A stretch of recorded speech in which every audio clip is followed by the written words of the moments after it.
আমাদের প্রধানমন্ত্রী সাইদ ইবনে আমের অত্যন্ত ভালো মানুষ, কিন্তু তার বিরুদ্ধে আমাদের 4টা অভিযোগ আপনার কাছে রয়েছে।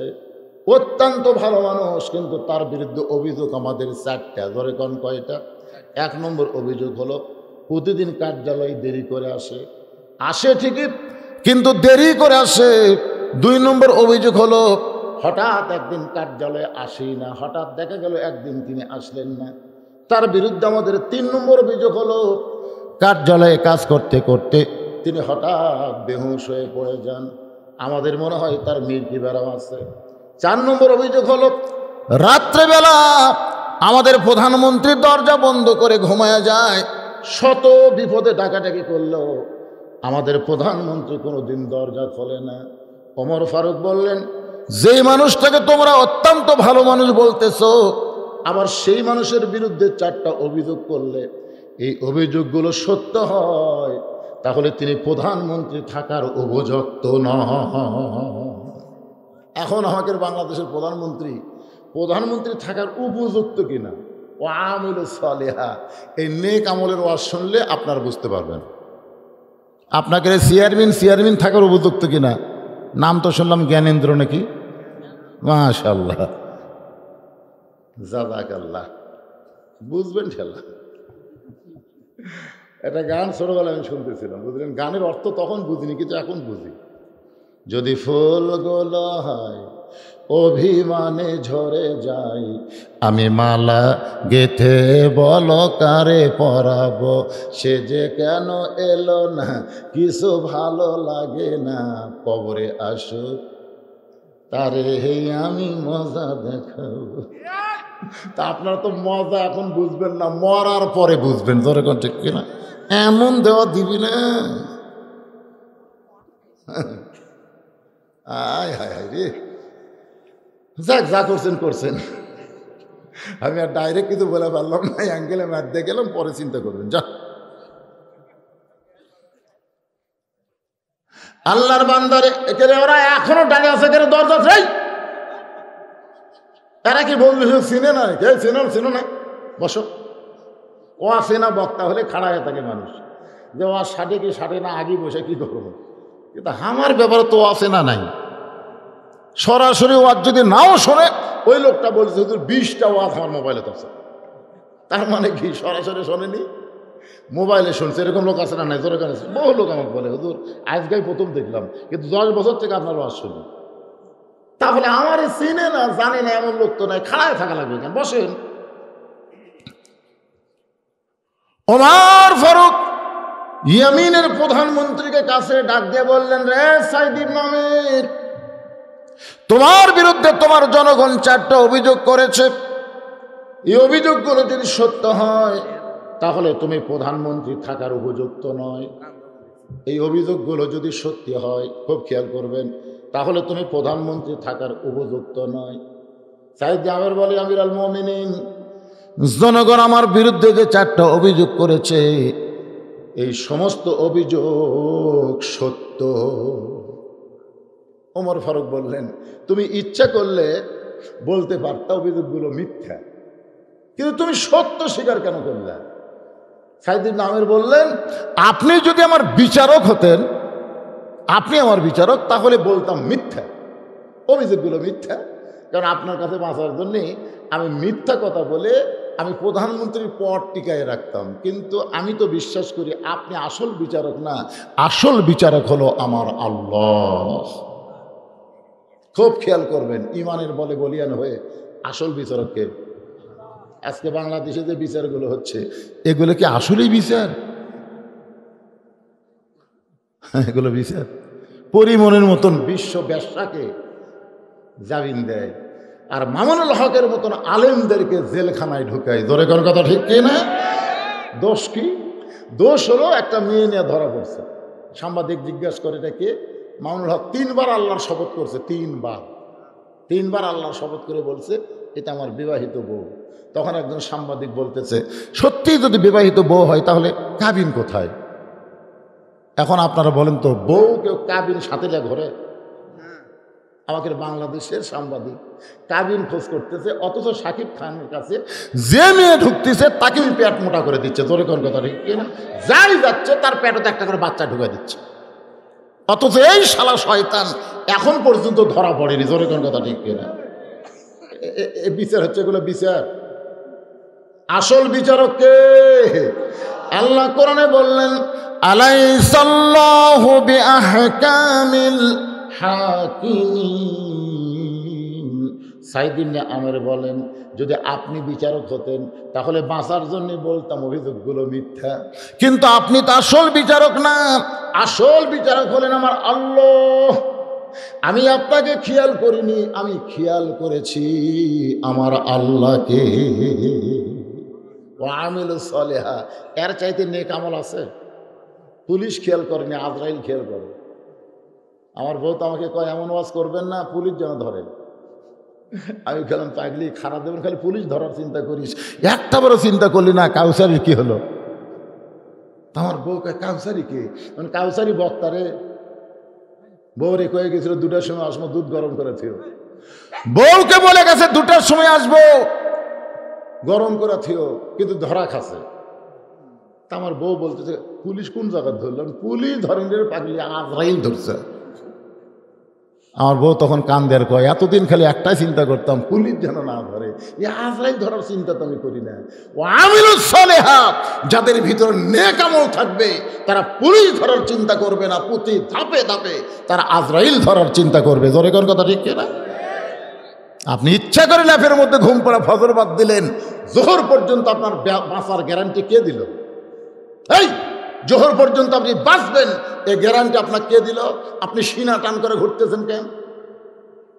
ফজর নামাজ নষ্ট করে জোহরের আগে যদি আপনি মরেন, আমার মতন একা লক্ষ মাওলানা আপনার জন্য দোয়া করলে আপনি জান্নাত পাবেন না। আর যদি ফজর আদায় করে জোহরের আগে মরেন, একটা মাওলানা দোয়া না করলে নামাজের ওসিলায় আল্লাহ আপনাকে জান্নাত দিয়ে দিবে। কি চান আপনারা? বেনামাজির জানাজা, বেনামাজির জানাজা। ফেরে পাগলা, নামাজ হলো ফরজে আইন, জানাজ হলো ফরজে কেফায়া। তাই ফরজে আইনই তরক করছে, আর ফরজে কেফায়া দিয়ে লাভ কি? কুত্তে মরলে টাইনে নিয়ে যায়, এরকম কুত্তে থই একটা বেনামাজিক বাংলার মাটিতে পোটেন, আর নামাজের ওয়াজ করা লাগবে না। জোরে কোন কথা ঠিক কি? খালি জামাতে নামাজ পড়লে হবে না, বেনামাজিক পোঁতার জন্যও জামাত করা লাগবে। একটু মনোযোগ দা কথাগুলো শুনবেন। ওমর ফারুক বললেন, রে সাইদ ইবনে আমের, তাহলে তুমি একজন প্রধানমন্ত্রী হইয়া প্রতিদিন কার্যালয়ে দেরি করে কেন আসো? এই দেরি করে আসার পিছনে কারণ কি? সাইদ ইবনে আমের বলেন, প্রতিদিন কার্যালয়ে দেরি করে আমি ইচ্ছা করে আসি না, আমি ইচ্ছা করে আসি না। আমি যখন যুবক ছিলাম, ওই যুবক বয়সে আমি মক্কার অলিগলি ঘুরতেছিলাম, হঠাৎ আমি দেখতে পাই চৌরাস্তায় একজন মুরব্বী দাঁড়িয়ে দাঁড়িয়ে কাঁদতেছে। সাইদ ইবনে আমের বলেন, প্রতিদিন কার্যালয়ে দেরি করে আসার পেছনে কারণ হলো ওই মুরব্বীর কান্না দেখে আমি মুরব্বীর কাছে গেলাম। আসলে একজন মুরব্বী যখন কান্দে, একটা যুবক তার কাছে যাওয়ার দরকার আছে না নাই? সবচাইতে সুন্দর আমল নেক আমল, খালি নামাজ নেক আমল না। একটা মুরব্বী, 2টা মুরব্বী বসে আছে, যুবকেরা যায়, মুরব্বীর দিকে তাকায় না। আপনারা বলেন তো, এই 2 মুরব্বী কি একদিন যুবক ছিল না? ছিল কি ছিল না? 2 মুরব্বী গল্প করতেছে, মুরব্বীদের গল্প শুনতেও মজা। মুরব্বী বলতেছে, ভাই তোর 2-এর খবর কি? 2-এর খবর কাছে কাছে। তাহলে আর 2-এর খবর কি? জোরে জোরে। আর 2-এর খবর কি? এখন 3 হয়ে গেছে। তখন 2 মুরব্বী কয় গেলে, 2 যুবক কয় গেলে, 2টা কি পাগলা নাকি? এ কি কয়? এক যুবক বলতেছে, কাছে জেলে বোঝা যাবে। তা কাছে এসে বলে, দাদা কি গল্প করেন? বলে, তোর এই দাদা আমাকে বলতেছে তোমার 2 চোখের খবর কি?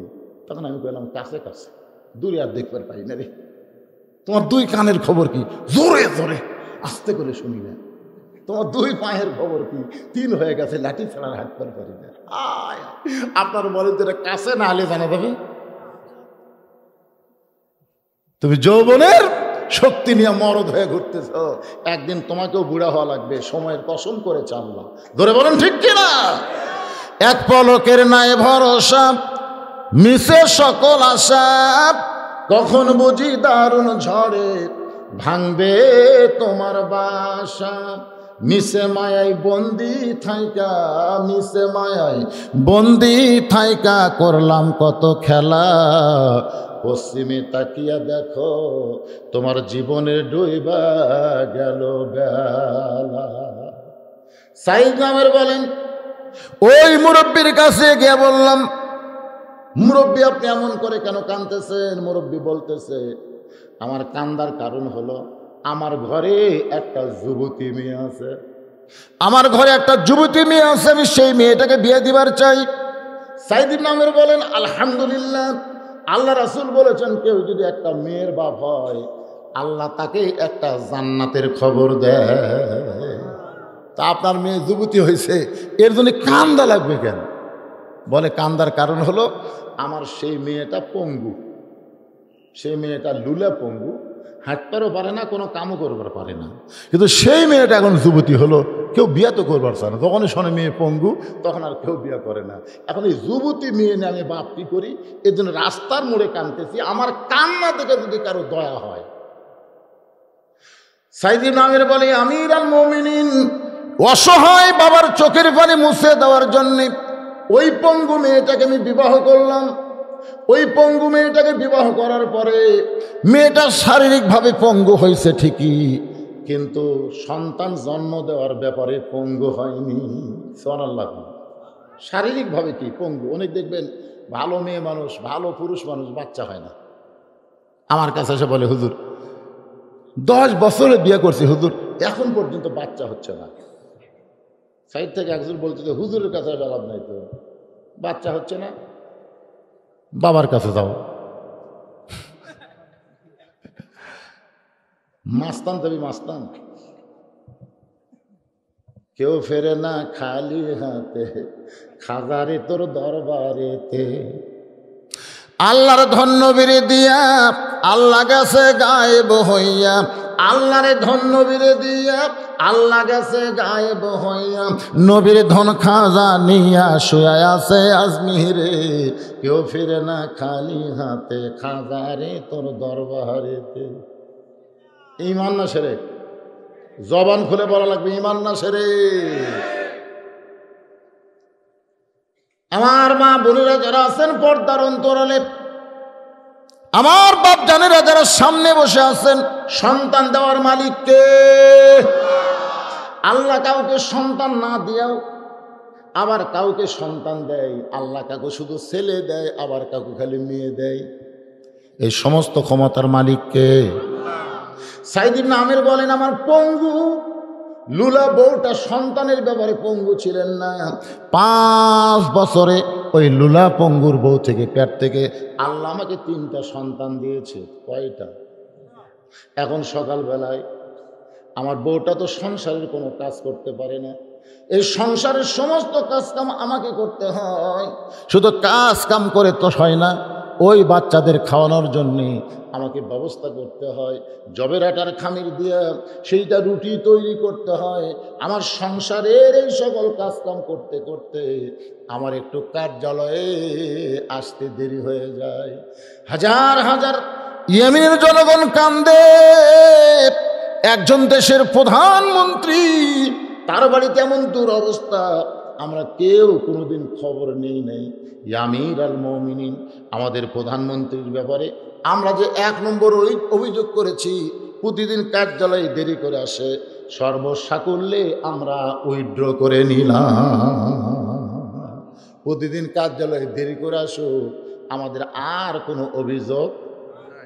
ওমর বললেন, রে সাইদ ইবনে আমের, তোমার বিরুদ্ধে 2 নম্বর অভিযোগ হলো তুমি হঠাৎ কার্যালয়ে আসো না, এর পিছনে কারণ কি? সাইদ ইবনে আমের বলে, আমির আল মুমিনিন, আপনি মনে কষ্ট নেবেন না, আমার পরনে যে পোশাক দেখতেছেন, এই একটি মাত্র কাপড় ছাড়া আমার আর কোনো কাপড় নাই, যে কাপড় পরে মানুষের সামনে দাঁড়ানো যায়। একটা প্রধানমন্ত্রী আর একজন খলিফাতুল মুসলিমিন জুমার দিনে কেবল খুতবা শুরু করছেন, বুঝলেন? কেবল উমর ফারুক খুতবা শুরু করছেন। এমন সময় মাঝখান থেকে একজন মুসল্লি দাঁড়ায় বলতেছে, আমির আল মুমিনিন খুতবা বন্ধ করেন। কিসের ওয়াজ? ওয়াজ বন্ধ করেন। অর্ধ পৃথিবীর খলিফাকে একটা সাধারণ মুসল্লি বলতেছে ওয়াজ বন্ধ করেন। ওমর ফারুক চোখের পানি বের করে বললেন, আমার দোষ কি? বলে, আপনার দোষ হলো আমাকে খাটো পাঞ্জাবি দিয়ে আপনি লম্বা জুব্বা গাওয়াত দিয়েছেন।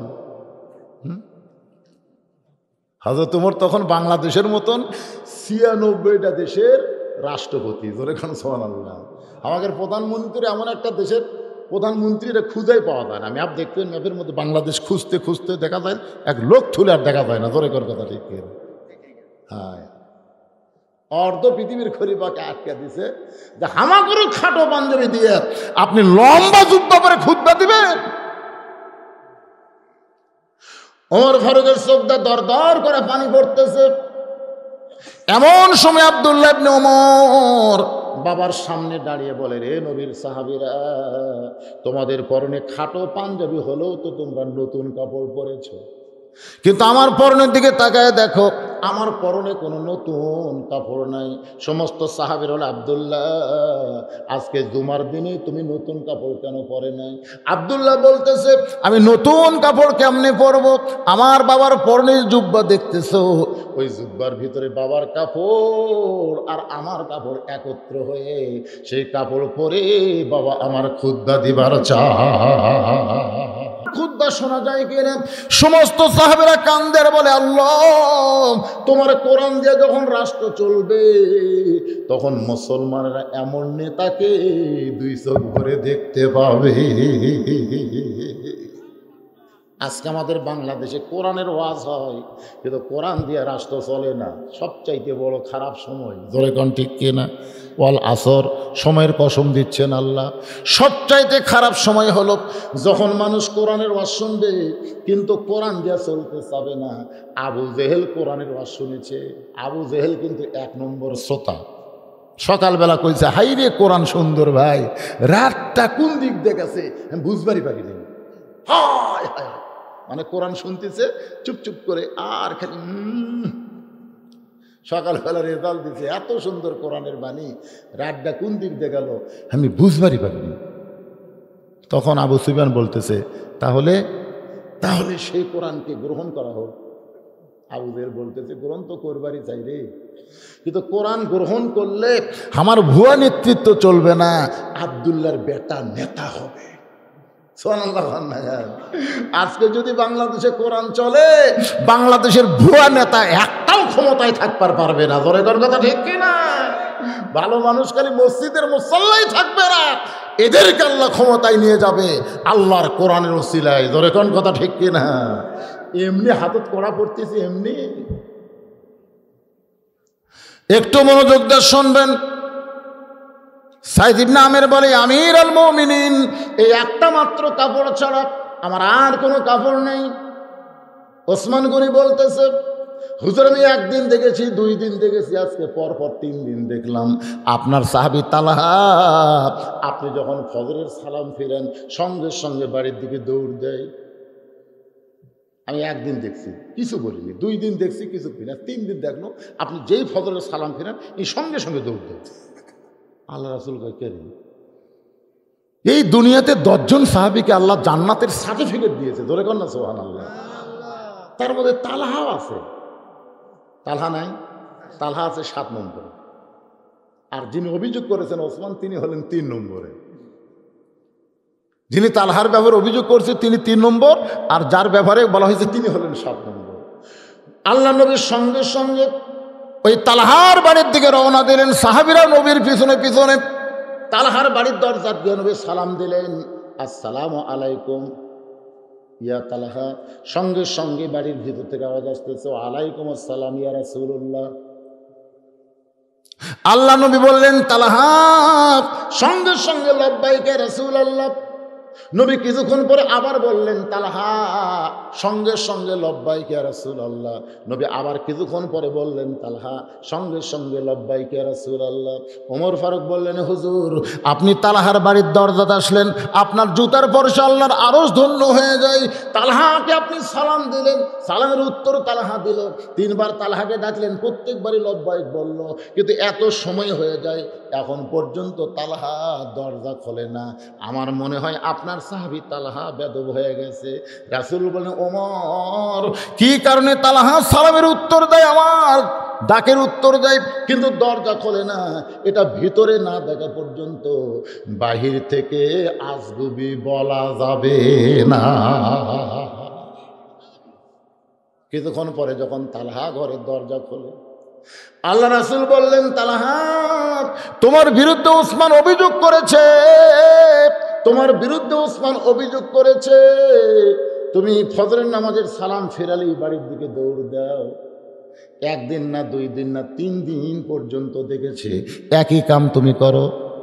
তোমার বিরুদ্ধে 2 নম্বর অভিযোগ হলো, আমি রাসূল তোমাকে পর 3 বার ডাকলাম, তুমি প্রত্যেকবারই লব্বাইক লব্বাইক উত্তর দিলা, কিন্তু দরজা খুলতে এত দেরি কেন করলা? এমন সময় ওমর ফারুক বলে, রাসূলুল্লাহ তালহার বিরুদ্ধে আর একটা অভিযোগ আছে। রাসূল বলেন, তুমি আবার কি অভিযোগ দিবা? বলে, হুজুর আপনি যখন তালহা দরজা খুলতে দেরি করতেছিল, আমি তখন গোপনে তালহার বাড়ি পরিদর্শন করতে গিয়ে দেখি প্রাচীরের ফাটল দিয়ে একটা তালহা ছোট বাচ্চাকে রশি দিয়ে খুঁটির সঙ্গে বেঁধে রাখছে। ওই বাচ্চা খালি বাবা বাবা বলে কাঁদতেছে। সঙ্গে সঙ্গে নবী বললেন, তালহা উমর যে কথা বলতেছে সত্যি কিনা? মাসুম কচি বাচ্চাকে রশি দিয়ে কেন বাঁধলে? অথচ আমি নবীর সুন্নত হলো ছোটদেরকে আদর করো আর বড়দেরকে সম্মান করো। তালহা বলতেছে, ইয়া রাসূলুল্লাহ ওমর ফারুক যে অভিযোগ করছে সেটাও সত্য। রাসূল বললেন, তাহলে অভিযোগ খণ্ডন করো। তালহা বলতেছে, হুজুর যেই জামা পরে আপনার জন্য আমি দরজা খুলেছি, এই একটি মাত্র কাপড় ছাড়া আমার বাড়িতে আর কোনো কাপড় নাই, যে কাপড় পরে আল্লাহ রাসূলের সামনে দাঁড়ান যায়। ইয়া রাসূলুল্লাহ ফজরের নামাজ পড়ার পরে এই পোশাক পরে আমি যদি আপনার ওয়াজ শুনতে চাই, আপনার সঙ্গে মোনাজাত করতে চাই, তাহলে আমার বউটার নামাজ কাজা হয়ে যাবে। কারণ একটা কাপড় ছাড়া আমার বাড়িতে আর কোনো কাপড় নেই। আমি মাটির একটা গর্ত করেছি, ওই গর্তের মধ্যে আমার বউকে যেমন তেমন কাপড় পরাইয়া আমি আপনার পিছনে নামাজ পড়তে যাই। নামাজ পড়ার পরে দেরি করলে বইয়ের নামাজ হবে না বলে এক দৌড়ে এসে ওই গর্তের মধ্যে নাই না আমার এই কাপড়টা আমার বউকে খুলে দিয়েছিলাম। আমার বউটা নামাজ পড়ে যখন আল্লাহর কাছে কাঁদতেছে, এমন সময় দরজায় আপনি তালহা তালহা বলে ডাকতেছেন। হুজুর আমার কলিজা ফাইটা যায়, আমি দৌড়ে এসে দরজা খুলে দিব, কিন্তু তাকায় দেখে আমার পরনে কোনো কাপড় নাই, তেমন কোনো কাপড় নাই। আমি কেমনে দরজা খুলবো? আমার বউটার যখন নামাজ শেষ হয়েছে, আমি হ্যাঁচকা টান দিয়ে গর্তের মধ্যে নামায় দিয়া ওই বইয়ের পরনের কাপড় উপরে আপনার জন্য দরজা খুলেছি। রাসূল বলেন, আল্লাহ তোমার নামাজ যারা বুঝেছে, শত কষ্টের ভিতরেও তারা সব ছাড়বে, কিন্তু জীবন যাওয়া পর্যন্ত এক ওয়াক্ত নামাজ ছাড়বে না। জোরে কর না সুবহানাল্লাহ। আল্লাহ রাসূল বললেন, তালহা এই ছোট বাচ্চাকে রশি দিয়ে বাঁধছ কেন? বলে, হুজুর ওয়া আমিলুস সালিহাত নিকামল। জোরে কর সুবহানাল্লাহ। এই যে আমার বাড়ির দরজায় একটা গাছ দেখতেছেন, এই গাছটা একটা খুরমা খেজুরের গাছ। এটা ইহুদির গাছ। এটা কার গাছ? খুব খেয়াল করবেন, ইহুদির গাছ। এখন খুরমা খেজুর পাক ধরছে, সারা রাত্রে ওই গাছ থেকে পাকা খেজুরগুলো টপ টপ টপ টপ করে গাছের গোড়াত পড়ে। আমি যখন ফজরের নামাজ পড়তে যাব, তখন আমার মনের মধ্যে চিন্তা হলো যে আমি তো নামাজ পড়তে যাচ্ছি, এই সুযোগে যদি আমার ছেলে চেতন পায়, আমার একটা ছোট্ট বাচ্চা যেটাকে বান্ধে রাখছি, যদি চেতন পায়, আর চেতন পায় যদি ইহুদির গাছের খুরমা খেজুর খায়, আমি মুসলমান, আমার সন্তান ইহুদির গাছের খুরমা খেজুর খাবে, আমি মুসলমান, আমার সন্তান খ্রিস্টানের পতাকা উড়াবে। কথা কম না কেন? আমি মুসলমান, আমার সন্তান ব্রাজিলের গেঞ্জি গাওয়াত দিবে? আমি কি মুসলমান? বাপের আপনারা মনে করছেন হুজুর আমি তো আর দোষ করিনি, আমার বেটা করছে। আল্লাহ কোরআনে বলেছেন, কু আনফুসাকুম ওয়া আহলিকুম নারা, জাহান্নামের আগুন থেকে যদি বাঁচতে চাও তাহলে একলা বাঁচলে হবে না, আহাল পরিবার নিয়ে বাঁচা লাগবে। এই হুকুম কার? আল্লাহ তাআলা ফেরেশতাদের বললেন, যাও অমুক কওম ধ্বংস করে দাও, যাও। তখন ফেরেশতারা এসে দেখে সব নাফরমান, কিন্তু একটা ব্যক্তি নামাজের শেষ দাতা আছে। বলতেছে আল্লাহ গোটা কওমকে ধ্বংস করার হুকুম দিলেন পাথর চাপা দিয়া, পাহাড় চাপা দিয়া, কিন্তু একজন যে শেষ দাঁত আছে, এক কি করবেন? এক টান দিয়া আল্লাহ বললেন সবাইকে একবার দাও আর দুইবার দাও, সবাইকে একবার চাপা মারো আর এদের শেষ দাঁত আছে এক ডবল মারো। ফেরেশতাকে আল্লাহ এই নামাজের উপরে, এই ইবাদতকারীর উপর আপনারা এত রাখেন, আল্লাহ বলতেছে ওই একলা জান্নাতে যাওয়া যায়, একলা জান্নাতে যাওয়া যাবে না, জান্নাতে যাইতে গেলে সবাই মিলে যাওয়া লাগবে। জোরে কোন কথা ঠিক কিনা? আপনি কয়েকটা বুড়া মানুষ ভাঙ্গা চুরে 5 ওয়াক্ত নামাজ পড়তেছেন আর লাঠি করে খেলে টুটু কোম্পানির ম্যানেজার হচ্ছে, আপনি দাদা জান্নাতে যাবেন? হ্যাঁ জান্নাতে যাবেন। লাঠি সে যদি বলে দাদা, আমি না আজ থেকে আমার দাদা বলে ডাকবি না, তোর আমি দাদা নই, তুই নামাজ পড়িস না বেঈমান, কিসের দাদা রে? তাহলে আল্লাহ আপনাকে জান্নাত দেবে। আপনি বাপ নামাজ পড়েন, বেটা নামাজ পড়ে না, বেটা দিল বাবা এই তুই বাপ, এই শয়তান, তোর বাপ কে রে, বের হ, আজ থেকে তুই আমাকে বাবা বলে ডাকবি না, নামাজ পড়লে আমার সন্তান, না পড়লে তুই বেঈমান, তাহলে আপনি জান্নাতে যাবেন। কিন্তু শুনে নামাজের সময় ডাকে না, ভাত খাওয়ার সময় ডাকতেছে আব্বু আব্বু আসেন ভাত খায়। ফেরেশতাকে কত বড় শয়তান, নামাজের সময় বেটাক ডাকে না আর খাওয়ার সময় ডাকে। এরকম ফাজিল বাপ আছে না? এ কথা কর না কেন? খাওয়ার সময় বেটাক ডাকে, নামাজের সময় ডাকে না। আল্লাহ রাসূল বলেছেন 7 বছর থেকে নিয়ত করা, হাত বান্ধা, রুকু করা, সেজদা করা, রুকু তসবিহ, সেজদার তসবিহ, সূরা ফাতিহা কমপক্ষে 10টা সূরা, এইগুলো নামাজের তালিম দাও 7 বছর থেকে। জোরে কর কয় বছর? আর 10 বছর থেকে হাত ধরে মসজিদে নিয়ে যাও, যাবার না চালে পাশার উপরে 3টা করে বাড়ি বসাও। এই কথাগুলো খেয়াল করবেন। হাত ধরে নিয়ে যাও, ভালো মানুষ যায় গেল, যদি না যায় পাশা বরাবর, অন্য জায়গাত মারা যাবি না, পাশার উপরে 3টা করে বাড়ি। নামাজ পড়বি না, ওর বাপ পর্যন্ত পড়বি, কথা হয় না। আজকের ওয়াজকে টাকা কালেকশন না মুসল্লি কালেকশন? মুসল্লি কালেকশন করা লাগবে। তাহলে আপনারা একটু হা হু করেন রে ভাই। আজকে আমাদের ছেলেগুলো সব নষ্ট হয়ে গেল, সমাজ নষ্ট হয়ে গেল। আপনি দেখেন 5 ওয়াক্ত নামাজি ছেলে কোনোদিন বেপর্দা নারীর দিকে তাকাবে না। জোরে কোন কথা ঠিক কিনা? দেখবেন খেয়াল করে, যারা নামাজি ওদের চাল চলন কথাবার্তা সব আলাদা। যখনই নামাজ পড়বে তখন মোবাইল থেকে খারাপ জিনিসগুলো সব ডিলিট করবে। ইন্না সালাতা তানহিল ফাহশাই ওয়াল মুনকার, নামাজ তার সমস্ত খারাপকে হেফাজত করবে। জোরে করে সুবহানাল্লাহ। একটু মনোযোগ দিয়ে শুনবেন। তালহা বলতেছে ইয়া রাসূলুল্লাহ, আমি একজন মুসলমান, আমার দরজায় ইহুদির গাছের খুরমা খেজুর টপ টপ করে পড়ে, আমি নামাজ পড়তে যাওয়ার সময় আমার বড় ভয় হয় যদি আমার ছেলেরা চেতন পায়া ওই ইহুদির গাছের খুরমা খেজুর খায়। আমি মুসলমানের সন্তান, ইহুদির গাছের খুরমা খেজুর কেন খাবে?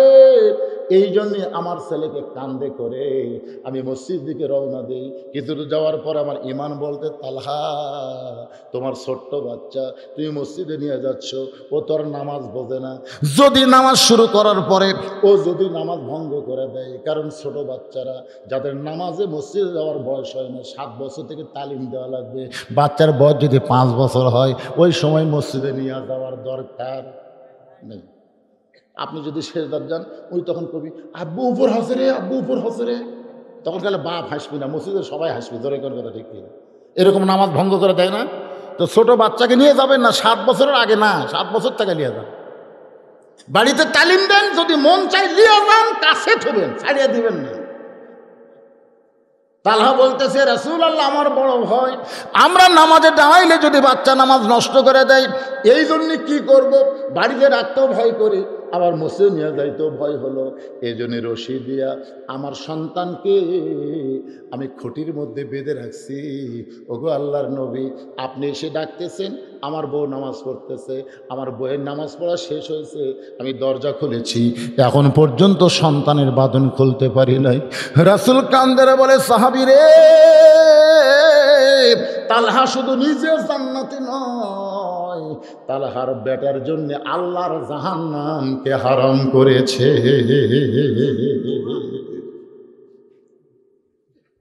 তালহার ছেলের জন্য আল্লাহ জাহান্নামকে হারাম করেছে। এত অভাবের পরেও তালহা ইহুদির গাছের খুরমা খেজুর থেকে তার বাচ্চাকে হেফাজত করছে, এত অভাবের পরেও। আর আমাদের কি অভাব রে, ঠেঙ্গা মারার কাছে কেন যান? এই কি অভাব আমাদের গ্রামীণ ব্যাংকের কাছে কেন যান? বেড়া কি আর কারিতাস, এগুলো সবগুলোর মূলে আছে ইহুদি আর খ্রিস্টান তরিকার কথা। এ কথা শোনেন মনোযোগ দিয়ে। আজকে সুদ সুদ, হাই হাই কত সুদ দেয় হিসাব জানেন? যারা কিস্তি দিয়ে টেকালে এরা কত নেয় হিসাব করেন? হিসাব তো করেন না। যেদিন থেকে টেকালেন পরে সপ্তাহ থেকে কিস্তি দেওয়া শুরু। হিসাব করে দেখবেন তো শতকরা কত টাকা নেয়। শতকরা 1 টাকা যে খাবি। অবশ্য হাদিসের ব্যাখ্যায় বলা হয়েছে যারা সুদ দেয় তাদেরকে আল্লাহ তওবা করলে মাফ করবে, কিন্তু যারা খায় এরা তওবা করলেও মাফ পাবে না। তওবা করলেও আল্লাহ মাফ করবে না। তো সাহাবীরা বলেন হুজুর তাহলে এর কে খবর কি? যারা খাসে তওবা করলে সব গুণ আল্লাহ মাফ করবে, তো সুদের উপর আল্লাহ মাফ করবে না কেন? আল্লাহ বলতেছে আল্লাহ মাফ করবে, রাসূল বলতেছে আল্লাহ মাফ করবে।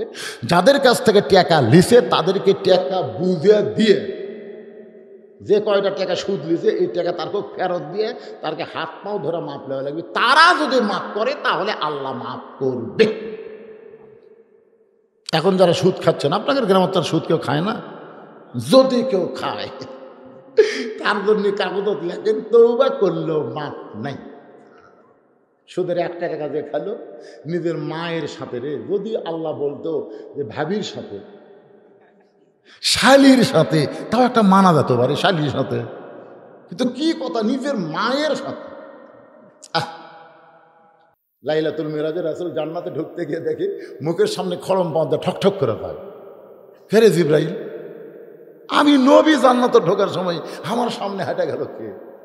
জিব্রাইল বলতেছি ইয়া রাসূলুল্লাহ ওটা কেউ না, আপনার সাহাবী বেলাল। আল্লাহ রাসূল কয় দুনিয়ার দেখে আসলাম বেলালকে, আমি দুনিয়াতে বেলালকে দেখে আসলাম, জান্নাতে হাঁটে কেন?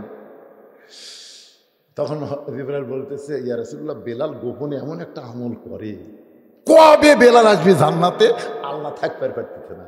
আগেই বেলালকে একটা ফেরেশতাকে বেলাল বানায়া বেলালের রূপে আল্লাহ জান্নাত দিয়ে দিছে। ধরে এখন সুবহানাল্লাহ। মানে আল্লাহর তো একটা ধৈর্য আছে, কিন্তু ধৈর্য ধরে পারতেছে না।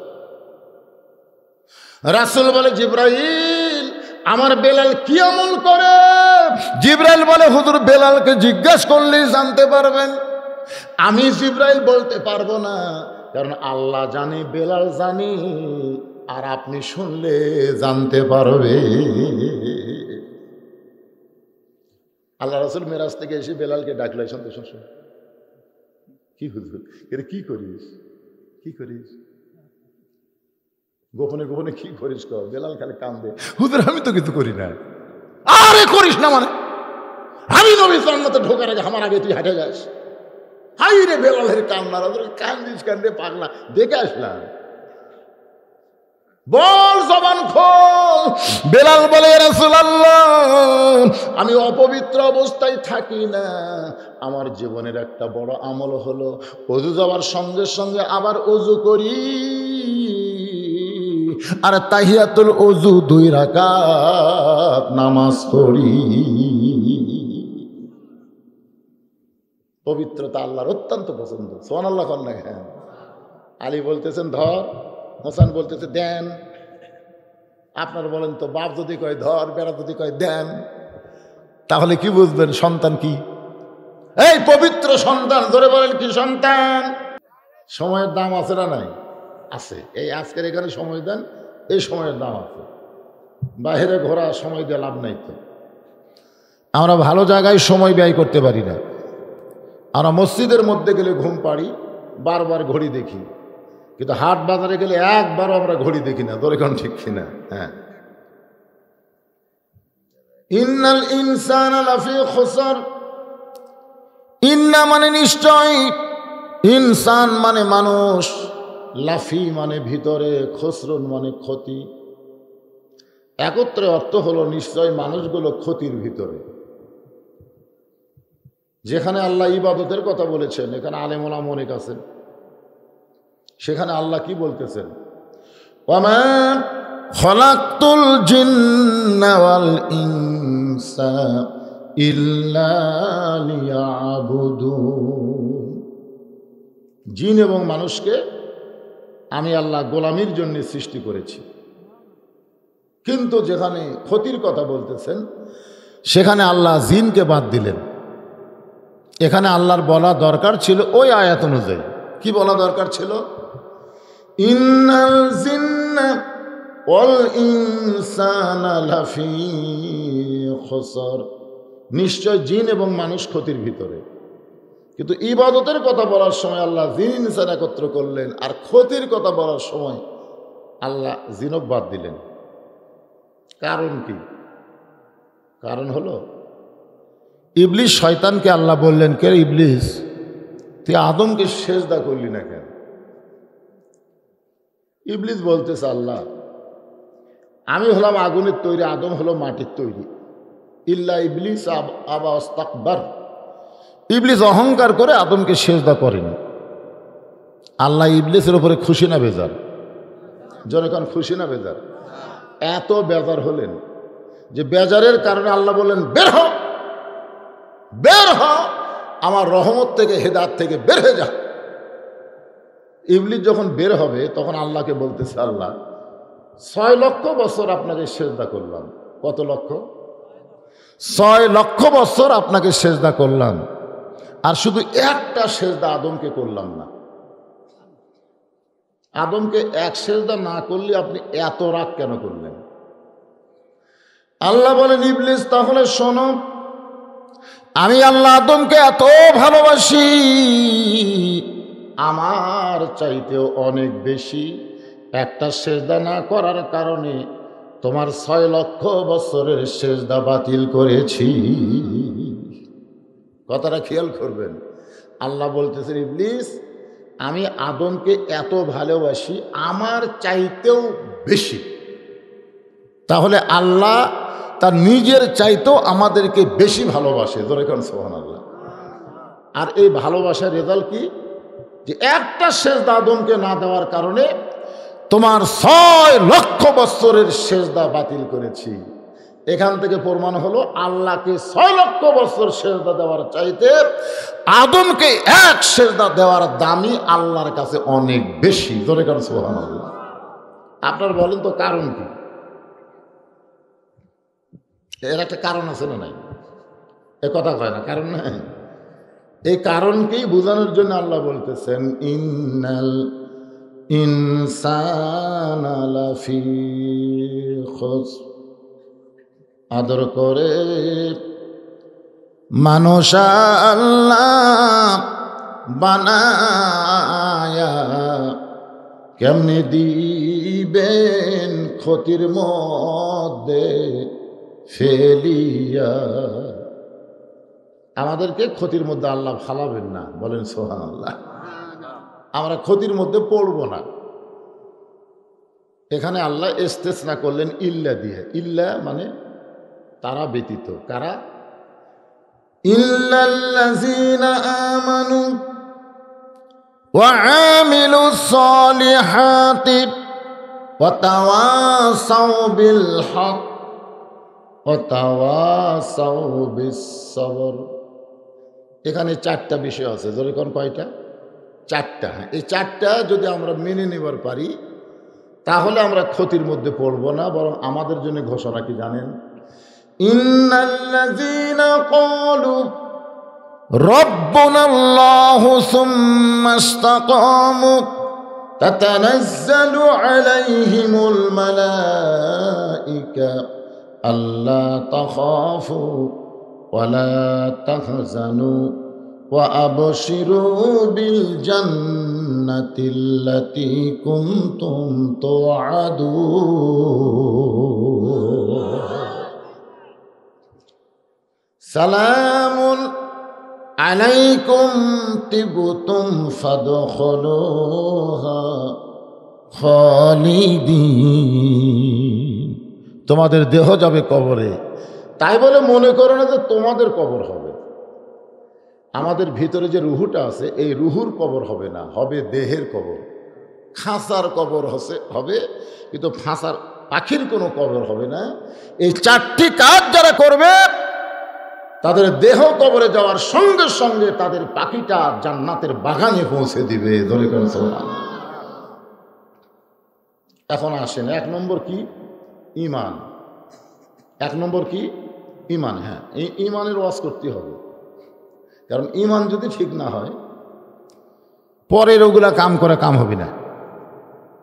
এখন দেখতে হবে বাংলাদেশের মানুষের ঈমান ঠিক আছে কিনা। পৃথিবীর ভিতরে সবচাইতে বেশি মুনাফিকের দেশ হলো বাংলাদেশ। ধরে কোন কিসের দেশ?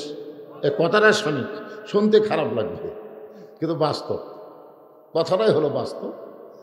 আমাদের বাংলাদেশে মুসলমানের চাইতে মুনাফিক বেশি।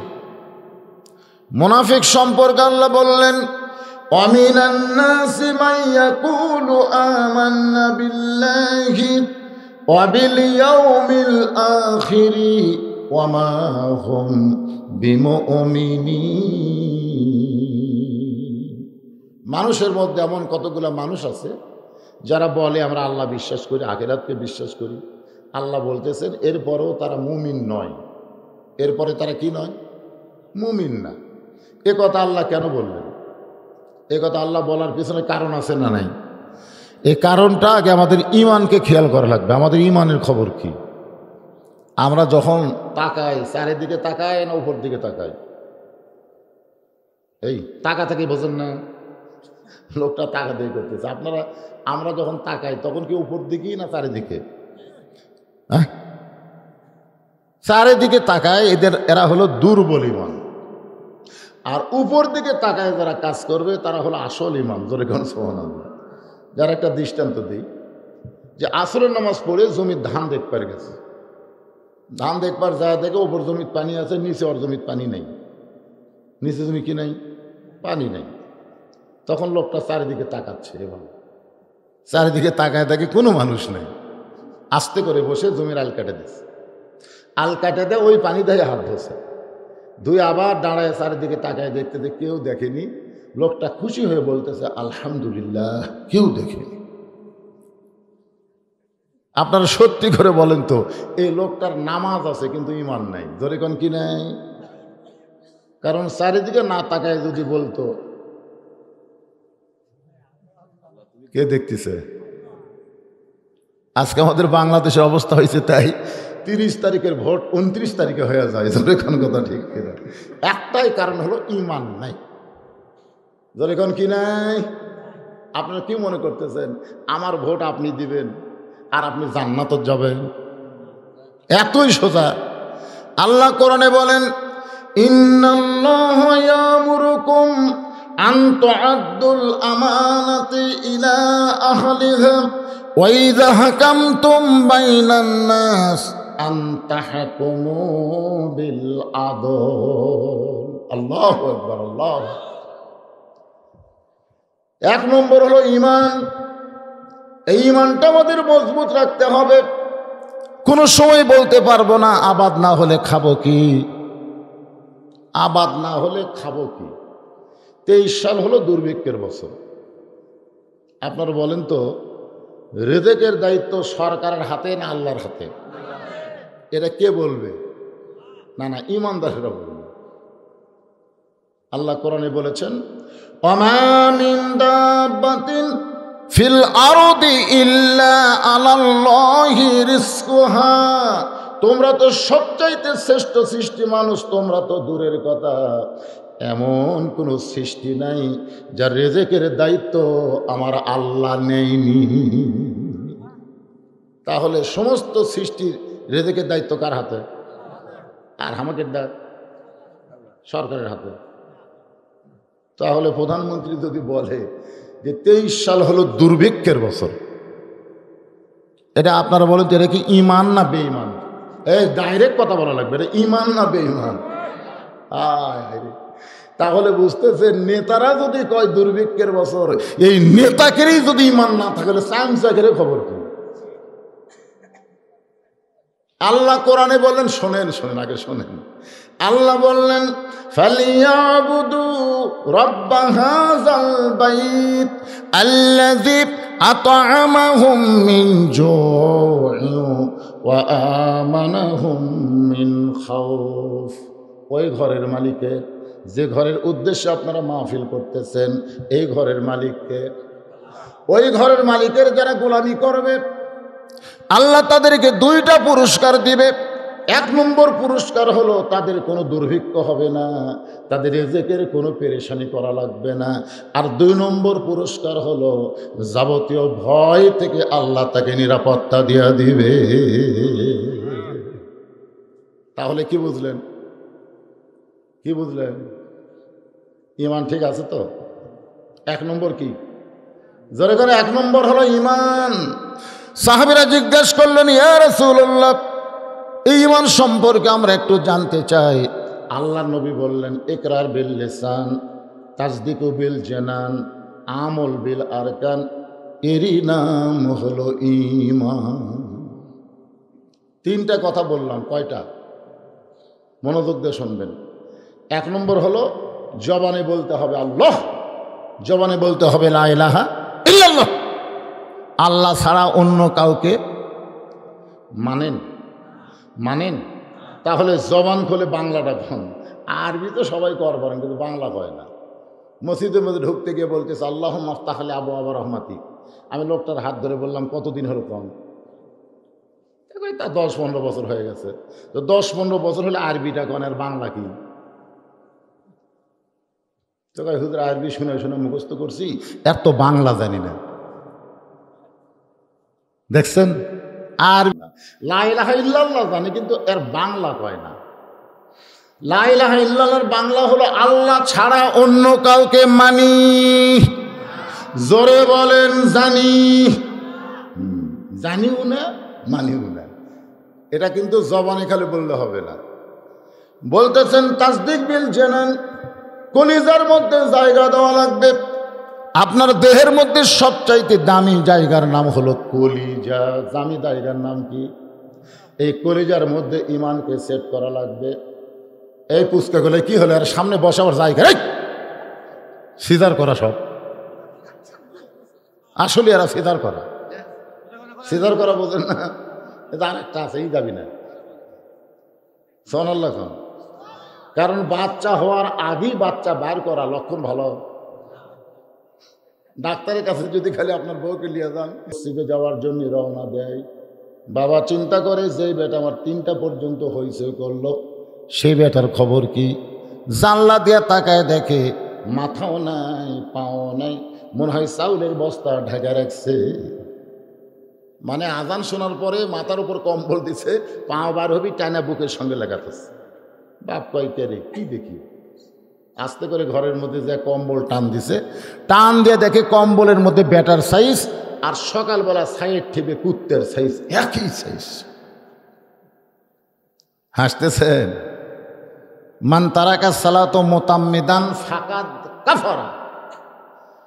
এক ওয়াক্ত নামাজ যারা ইচ্ছা করে বাদ দিল, তারা আল্লাহর সঙ্গে কুফরি করলো। জোরে কর নাউযুবিল্লাহ।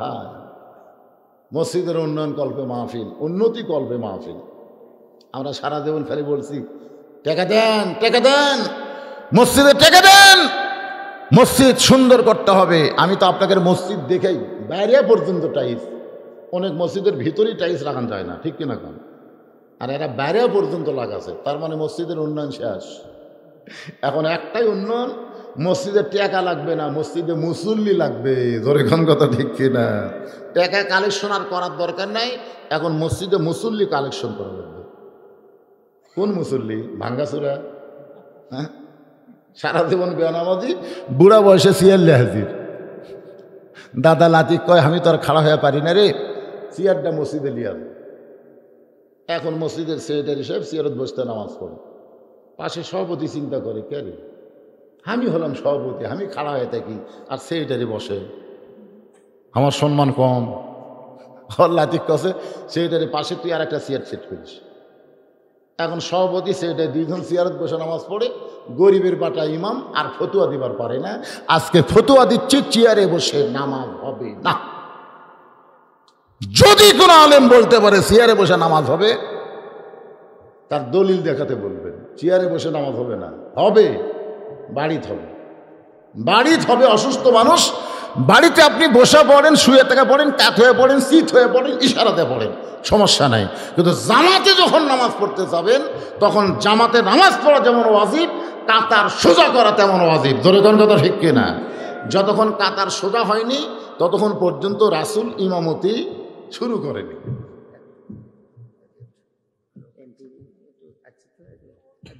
আচ্ছা আচ্ছা, ঠিক আছে। এমপি সাহেব আইসে, মাশাআল্লাহ। আচ্ছা, এমপি সাহেবের পক্ষ থেকে আছে, এমপি সাহেবের পক্ষ। এমপি সাহেব তো আজকের মাহফিলের সম্মানিত প্রধান অতিথি। উনি কাজের ব্যস্ততায় হয়তো আসতে পারেন নাই, সবসময় তো ওনারা ব্যস্ত থাকে। তো ওনার পক্ষ থেকে ওনার প্রতিনিধি এসেছেন, তিনি 2 মিনিট আপনাদের সামনে একটু শুভেচ্ছা বক্তব্য দিবেন। এরপরে আবার এই নামাজ থেকে শুরু হবে। আমার মা বোনদের জন্য আজকে কিছু স্পেশাল ওয়াজ করা লাগবে, ঠিক কিনা বলেন? মাশাআল্লাহ, ওরা বসে আছে। ওরা নাকি বলে আমি খালি মেয়েদের বিরুদ্ধে ওয়াজ করি। আজকে মেয়ের বিরুদ্ধে একটা ওয়াজ হবে না, সব খালি পক্ষে ওয়াজ হবে ইনশাআল্লাহ। কথাটা বললেন সমাজ সচেতনতা সম্পর্কে যুবকদের আলোচনা, এর ভিতরে নামাজই 1 নম্বর। কারণ আল্লাহ কোরআনে বলেছেন ইন্নাস সালাতা তানহানিল ফাহশাই ওয়াল মুনকার। একমাত্র নামাজই পারে নামাজ মানুষকে যাবতীয় খারাপি থেকে, পাপাচার থেকে বাঁচায় দিতে। ধরে কোন সুবহানাল্লাহ। কে পারে? নামাজ। এই নামাজের মধ্যে সব আছে। ওযু যখন করবেন পবিত্রতার কথা নামাজে আছে না নাই? সব কথাই নামাজের মধ্যে আছে। আমি সে নামাজ নিয়ে কথা বলতেছি। আমরা 5 ওয়াক্ত নামাজ মসজিদ আদায় করব জামাতের সঙ্গে। জোরে বলেন কিসের সঙ্গে? এই জামাতের সঙ্গে যখন নামাজ আদায় করতে যাই তখন আমরা অনেক কিছু শিখি। আমার নিজের দেখা কথা বলতেছি, আমি নিজে দেখছি। আমি মসজিদের মধ্যে ঢুকবো, ঢুকবার যার পারতেছি না। মসজিদের মধ্যে 3 জন মুসল্লি, কয়জন? 3 জন মুসল্লি ঢুকছে। ওরা বারবার ঘড়ি দেখতেছে, কিন্তু একটা হুজুরও নাই, একটা হুজুরও নাই। এখন ওরা ঘড়ি দেখতেছে, ইমামতি করবে কে? আমি ঢুকবার যা চিন্তা করলাম, এই সুযোগ আমি ঢুকলেই তো আমাকে সামনে দিবে। দেখি তো ইনারা কি করে।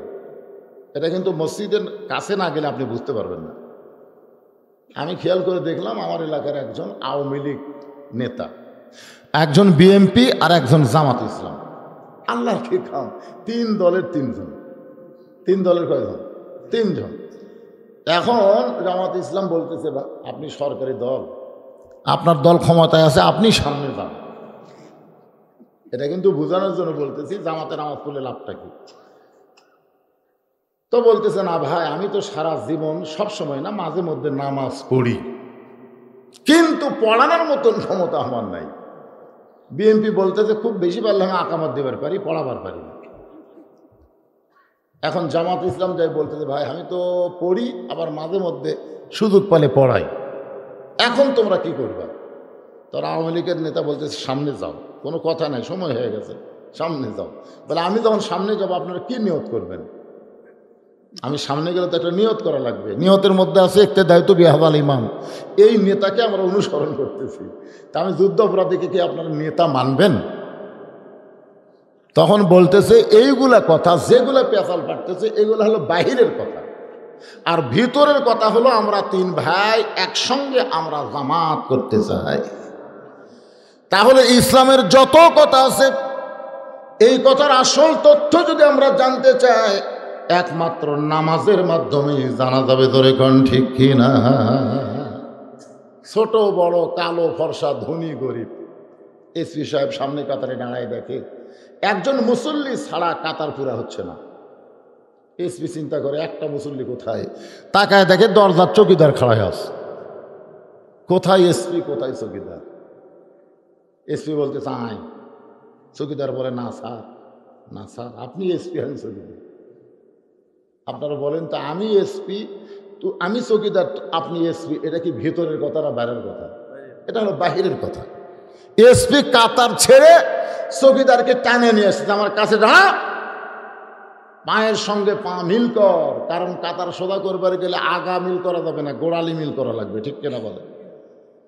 এখন চিন্তা করেন, নামাজ এমন একটা ইবাদত যে ইবাদত চৌকিদার এবং এসপি একই কাতারে দাঁড়াবার পারে, সে 1 নম্বর নেক আমলের নাম হলো নামাজ। এ নামাজ সর্বসাকুল্যে 5 ওয়াক্ত। ধরে বলেন কয় ওয়াক্ত? 5 ওয়াক্ত নামাজ। আল্লাহ পাক এই 1 নম্বর আমল নামাজ আমাদের সকলের জন্য কবুল করুক, জোরে কান আমিন।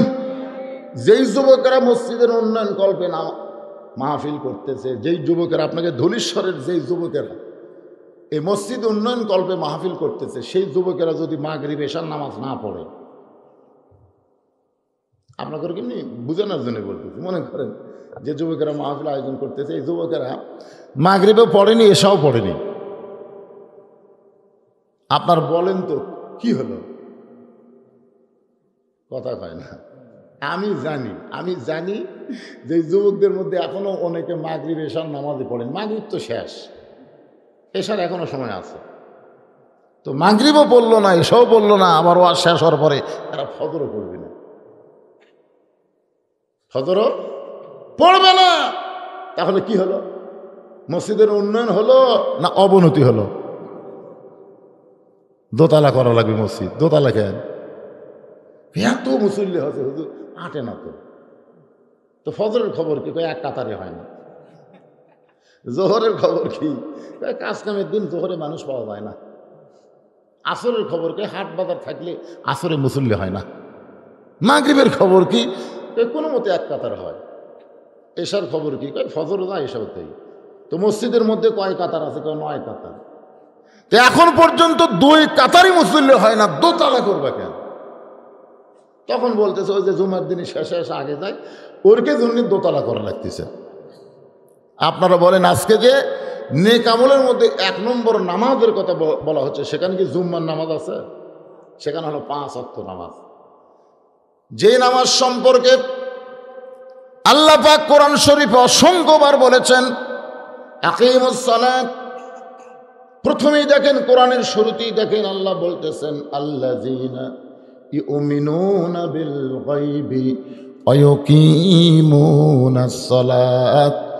অদৃশ্য আল্লাহর প্রতি যদি তুমি বিশ্বাস করো, তাহলে 1 নম্বর আমল হলো তুমি নামাজ কায়েম করো। জি, সমাজ চেতনার উপর কথা হবে ইনশাআল্লাহ, আলহামদুলিল্লাহ। এখন চিন্তা করেন এই নামাজ কায়েমের দায়িত্ব কার? এই নামাজ কায়েমের দায়িত্ব কিন্তু আমার মতন মৌলানার না। এই নামাজ কায়েমের দায়িত্ব হলো আপনাদের এমপি সাহেবের, এই নামাজ কায়েমের দায়িত্ব হলো আপনাদের ইউনিয়নের চেয়ারম্যান সাহেবের, এই নামাজ কায়েমের দায়িত্ব হলো বর্তমান প্রধানমন্ত্রীর। এই কথা আমার না, কথা হলো আল্লাহ। আল্লাহ বলতেছেন আল্লাযীনা ইম্মাক্কান্নাহুম ফিল আরদ। মুসলমানের মধ্যে কাউকে যখন ক্ষমতা দেওয়া হবে, মুসলমান তো ক্ষমতার মালিক না, ক্ষমতার মালিক হচ্ছে আমার আল্লাহ। জোরে গান, ক্ষমতার মালিক কে? ক্ষমতার মালিক হচ্ছে আমার আল্লাহ। অর্ধ পৃথিবীর খলিফা হযরত ওমর, তিনি কিন্তু ক্ষমতার মালিক ছিলেন না। তিনি যখন সূরা মুলুক তেলাওয়াত করতেন ফজরের পরে, আল্লাহ রাসূল বলেছেন ফজরের পরে সূরা মুলুক, এই সূরা যদি কেউ তেলাওয়াত করে, এটা নিয়মিত যদি আমল করে, তাকে যখন কবরে কাফন উপরে রাখা হবে, ওই কাফনের উপরে সূরা মুলুক এমন একটা চাদর হবে, কবরের মাটির ক্ষমতা নাই তার দেহ পর্যন্ত স্পর্শ করে। সুবহানাল্লাহ। সূরা মুলুকের ফজিলত আছে না নাই? আপনার ফজরের নামাজের পরে এই সূরা মুলুকটা তেলাওয়াত করবেন। হযরত ওমর ফজরের নামাজের পরে সূরা মুলুক তেলাওয়াত করতেছেন, তাবারাকাল্লাযী বিয়াদিহিল মুলকু ওয়া হুয়া আলা কুল্লি শাইইন কাদির। গোটা পৃথিবীর রাজত্ব, কর্তৃত্ব, মালিকানা কার হাতে? সবাই বলতেছেন। আচ্ছা, এই কথাগুলো বলাই তো জিকির, মুখ বন্ধ রাখবেন কেন? সমস্ত ক্ষমতার মালিক কে? বিশ্বাস করেন না? বিশ্বাস নাই তো? এখন আমরাই ক্ষমতাবান।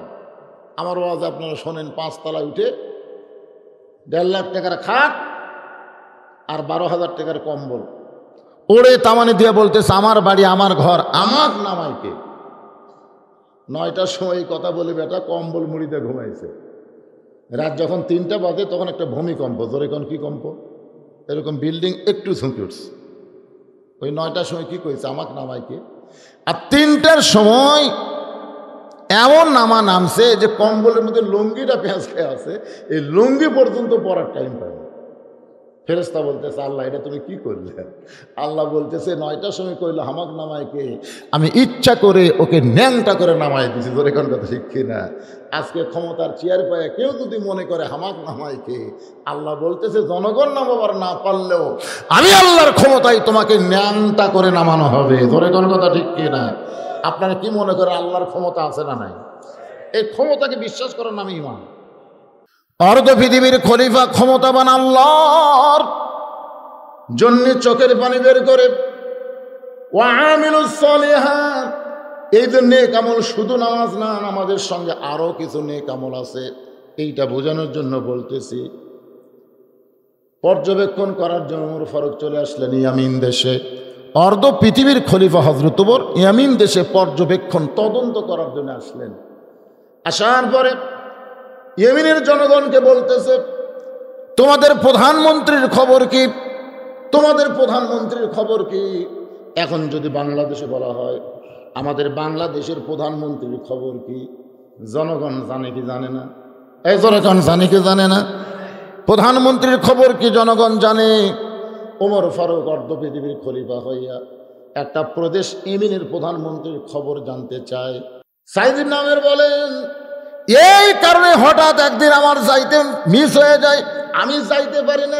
হাজার হাজার জনগণ কান্দার বলে আমাদের প্রধানমন্ত্রী একটা মাত্র কাপড় মাসে একদিন বাজার করে, আর সেই কাপড় পরিষ্কার করতে গিয়ে শুকাইতে দিনটা যায়, এ কারণে আসতে পারে না। এই খবর যদি আমরা আগে জানতাম তাহলে কোনোদিন বলতাম না আমাদের প্রধানমন্ত্রীর কার্যালয়ে হঠাৎ একদিন আসে না। আজকে জানার পরে সর্বসম্মতিক্রমে আমরা ঐক্য করে নিলাম। ওমর ফারুক বলে রে সাইদ ইবনে আমের, তোমার বিরুদ্ধে 3 নম্বর অভিযোগ হলো ওয়ামিলুস সলিহাত, নেক আমলের ওয়াজ করতেছি। 3 নম্বর অভিযোগ হলো মাঝে মধ্যে কার্যালয়ে তুমি বেহুশ হয়ে যাও। এই বেহুশ হওয়ার পিছনে কারণ কি? সাইদ ইবনে আমের বলে আমিরুল মুমিনিন, আমি যখন কাফের ছিলাম ওই কাফের অবস্থা আমি দেখেছি। আমার সামনে কোরআনের একজন হাফেজকে আবু সুফিয়ানের নেতৃত্বে হত্যা করা হয়েছে। আবু সুফিয়ানের নেতৃত্বে হত্যা করা হয়েছে। ওই কোরআন হাফেজকে যখন প্রশ্ন করা হলো তোমাকে মদিনা থেকে ধরে আনছি মক্কায়, এখন তোমাকে বাঁচানোর মতন মক্কাতে কেউ নাই।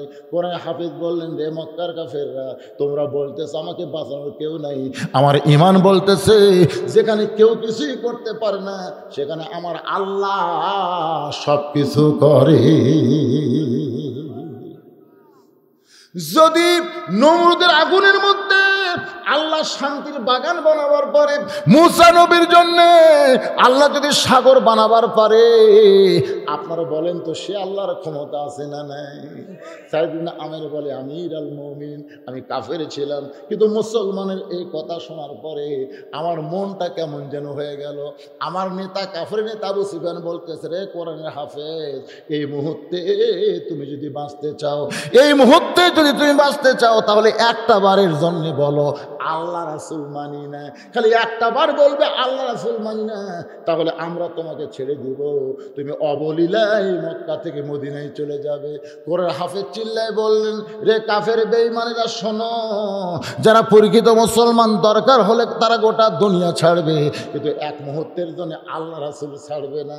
কারণ মুসলমানের জন্য জীবন বাঁচানো ফরজ নয়, মুসলমানের জন্য হলো ঈমান রক্ষা করা ফরজ।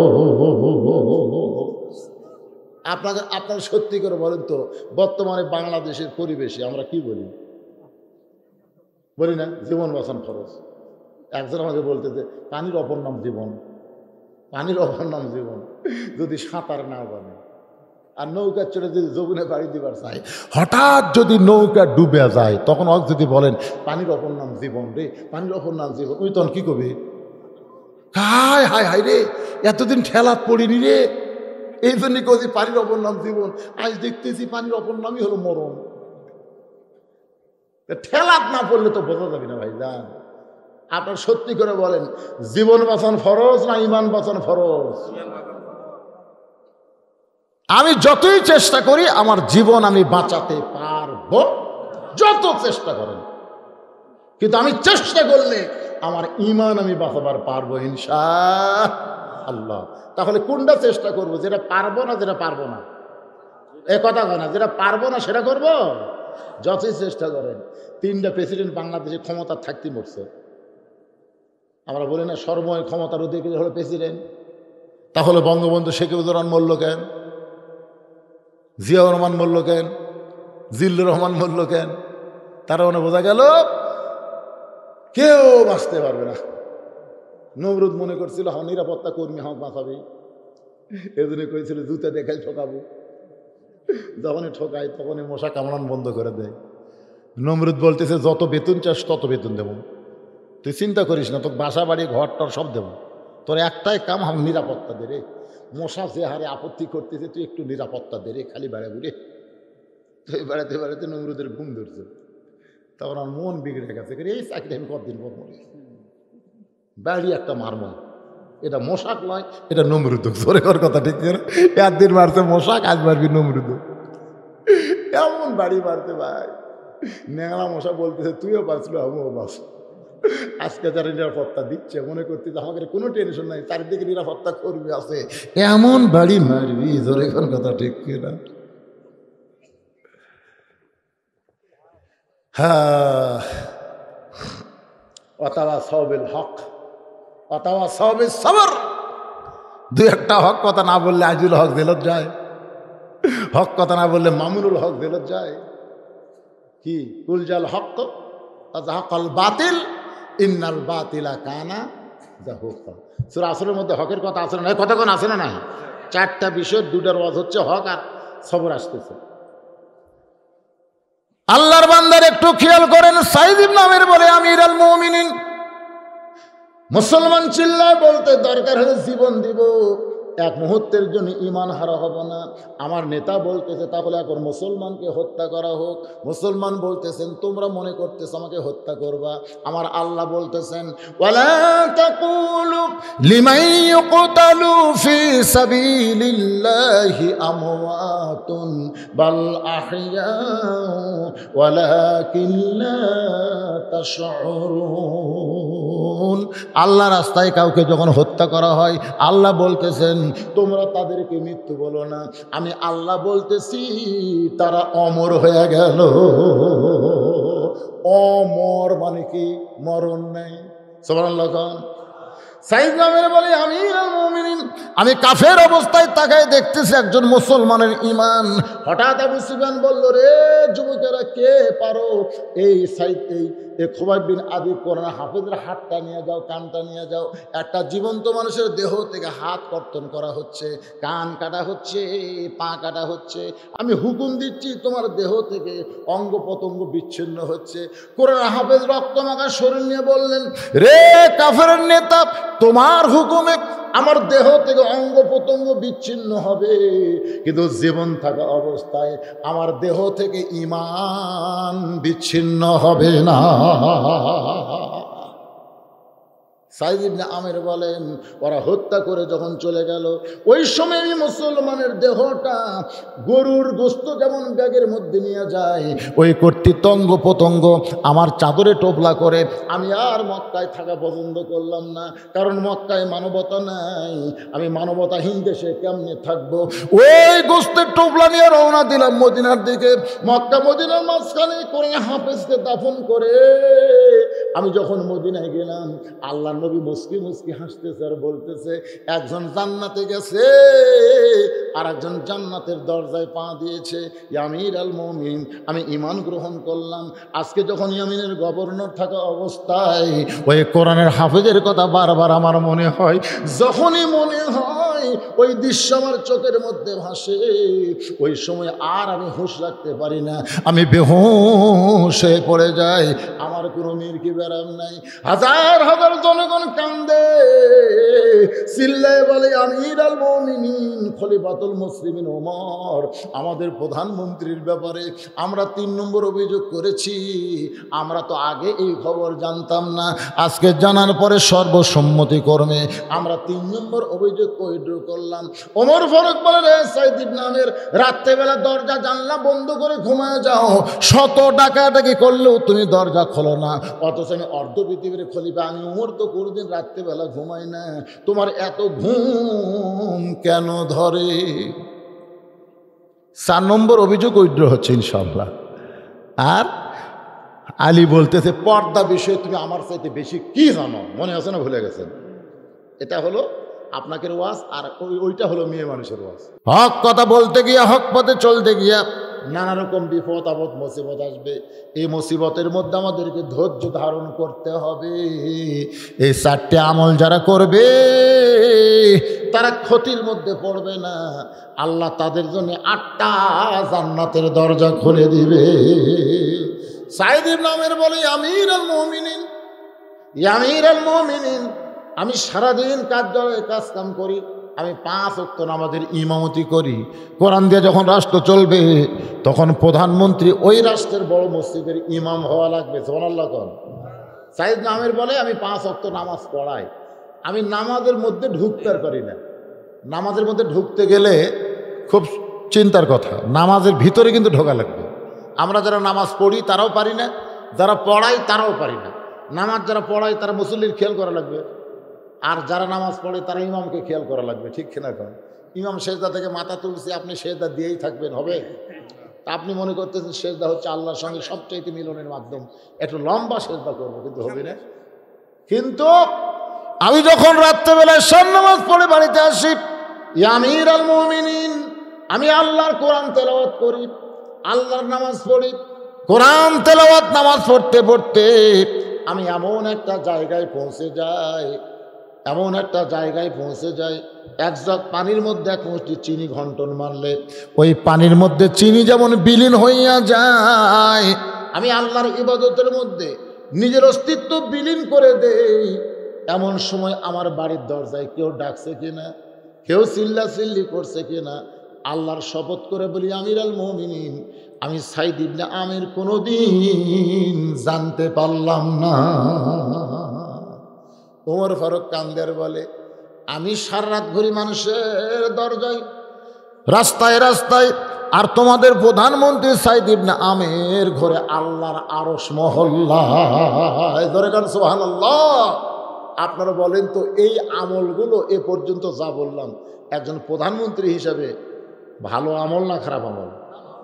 আল্লাহ বলেছেন, ও আমিলুস সালিহাত, তুমি যে পর্যায়ে থাকো না কেন, বক্তা হও, মাস্টার হও, প্রফেসর হও, চেয়ারম্যান হও, এমপি হও, প্রধানমন্ত্রী হও, যেখানেই তুমি যাও নেক আমল করো।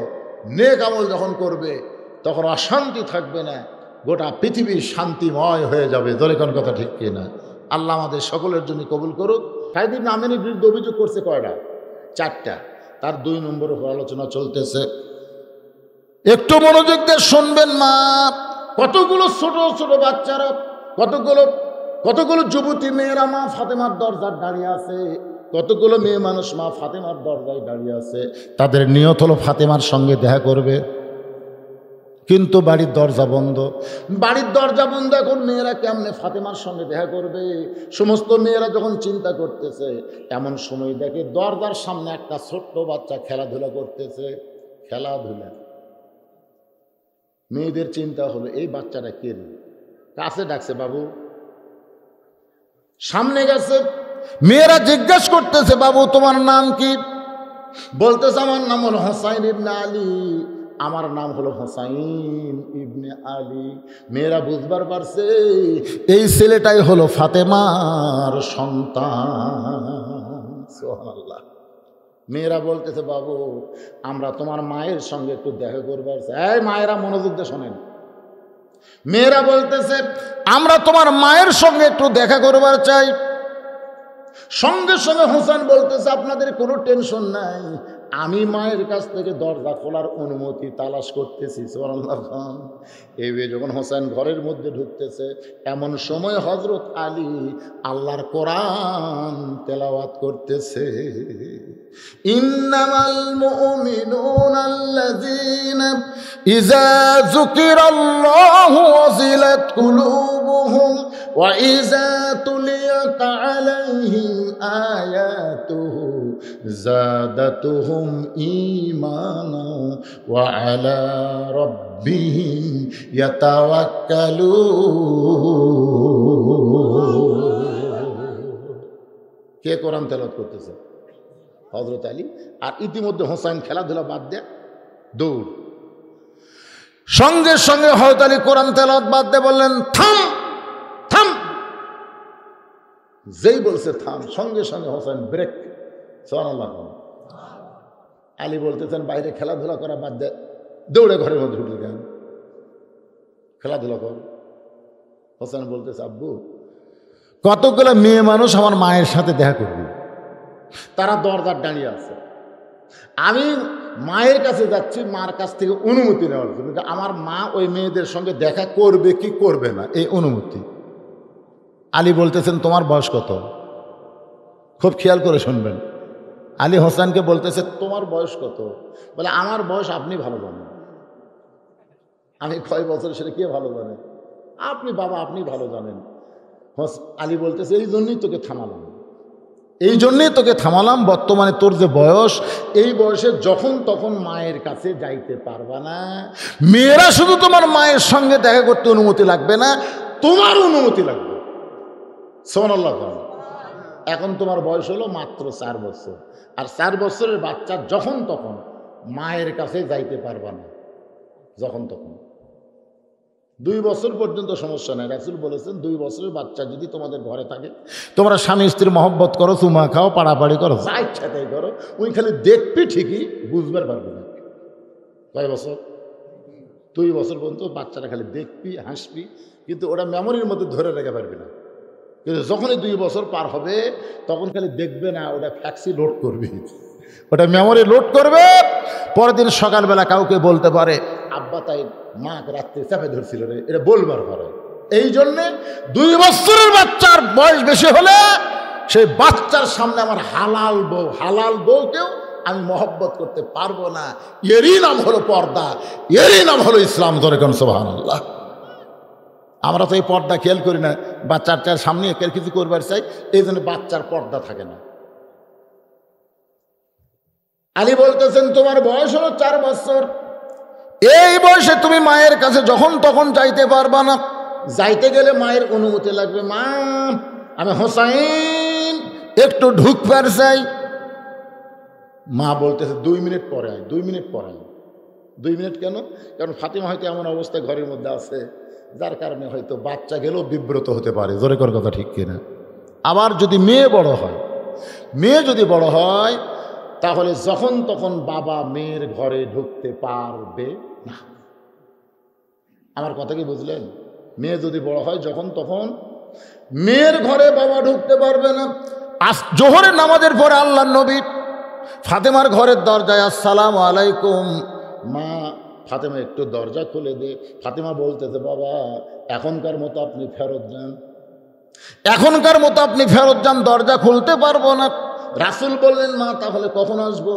ফাতেমা বলতেছে, আমি বলতে পারবো না, তবে আপনি এখন ফেরত যান। রাসূল চলে গেলেন। আসরের নামাজের পরে আল্লাহ নবী ফাতেমার দরজায় সালাম দিলেন। ফাতেমা বলতেছে, বাবা আপনি যখন তখন কেন আসেন? ও বাবা, আমি আপনার জন্য দরজা খুলতে পারবো না। রাসূল বললেন, মা আমার মনটা তোকে দেখার জন্য ব্যাকুল হয়ে গেছে, তুই কেন দরজা খুলবি না?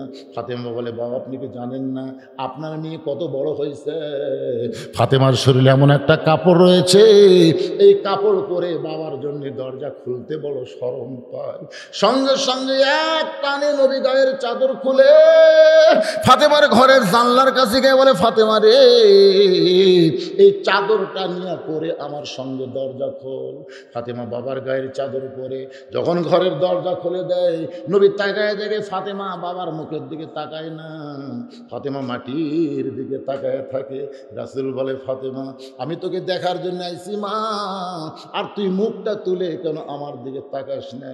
যেই মাত্র ফাতেমা তাকাইছে, নবী তাকায় দেখে ফাতেমার চোখটা গড় গড় করে পানি পড়তেছে। রাসূল বলে, ফাতেমা চোখে কখন সুরমা দিলি মা? তোর 2টা চোখে সুরমা দেওয়ার কারণে তোকে এত ভালো লাগতেছে। ফাতেমা বলে, বাবা এই জন্যই তো মাথা তুলে তাকাই না, আমার চোখে সুরমা দেইনি বাবা, 3 দিন না খাওয়ার কারণে আমার চোখের নিচে কালিমা পড়ে গেছে বাবা, আমার চোখের নিচে কালিমা পড়ে গেছে। রাসূল বলে, ফাতেমা কিছুই দিবার পারলাম না মা, তোরে কিছুই দিবার পারলাম না। 33 বার সুবহানাল্লাহ, 33 বার আলহামদুলিল্লাহ, আর 34 বার আল্লাহু আকবার আমল কর।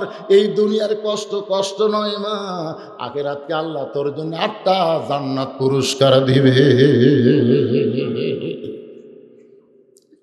আলী বললেন, হোসাইন এখন তোমার বয়স হয়ে গেছে 4 বছর, যখন তখন তুমি মায়ের ঘরে ঢুকতে পারবা না। এই বলে বলতেছে, ধরো আল্লাহর কোরআন। আলী হোসেনকে বলতেছে, কোরআন ধর। সঙ্গে সঙ্গে হোসেন বলতেছে, দেন। সুবহানাল্লাহ। বাচ্চাকে কোরআন দিচ্ছে, বাচ্চা বলতে পারতেছে না নিব না, কারণ বাচ্চা তো খাড়া হয়ে পেশাব করে না। আমি নিজে দেখছি এক বাচ্চা পেশাব দিয়ে 40 দেখছে।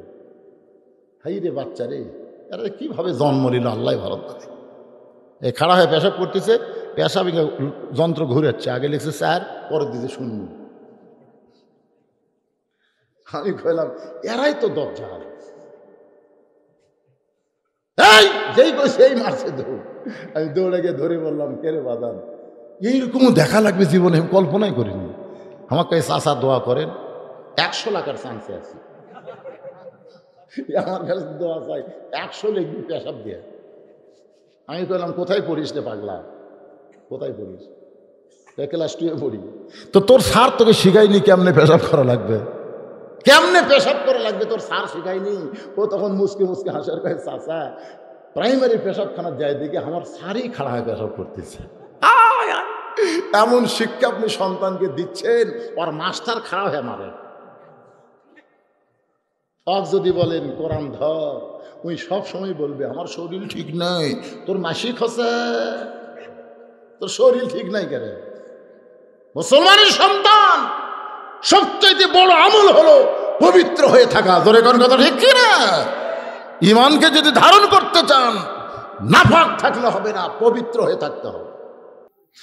পবিত্র সন্তান হোসেনের হাতে কোরআন দিয়ে হযরত আলী বলতেছে, একটা মানুষ সব সময় ঢুকতে পারবে, বাবা মেয়ের ঘরে ঢুকতে পারবে না, সন্তান মায়ের ঘরে ঢুকতে পারবে না, কিন্তু স্বামী তার বউয়ের ঘরে ঢুকতে পারবে।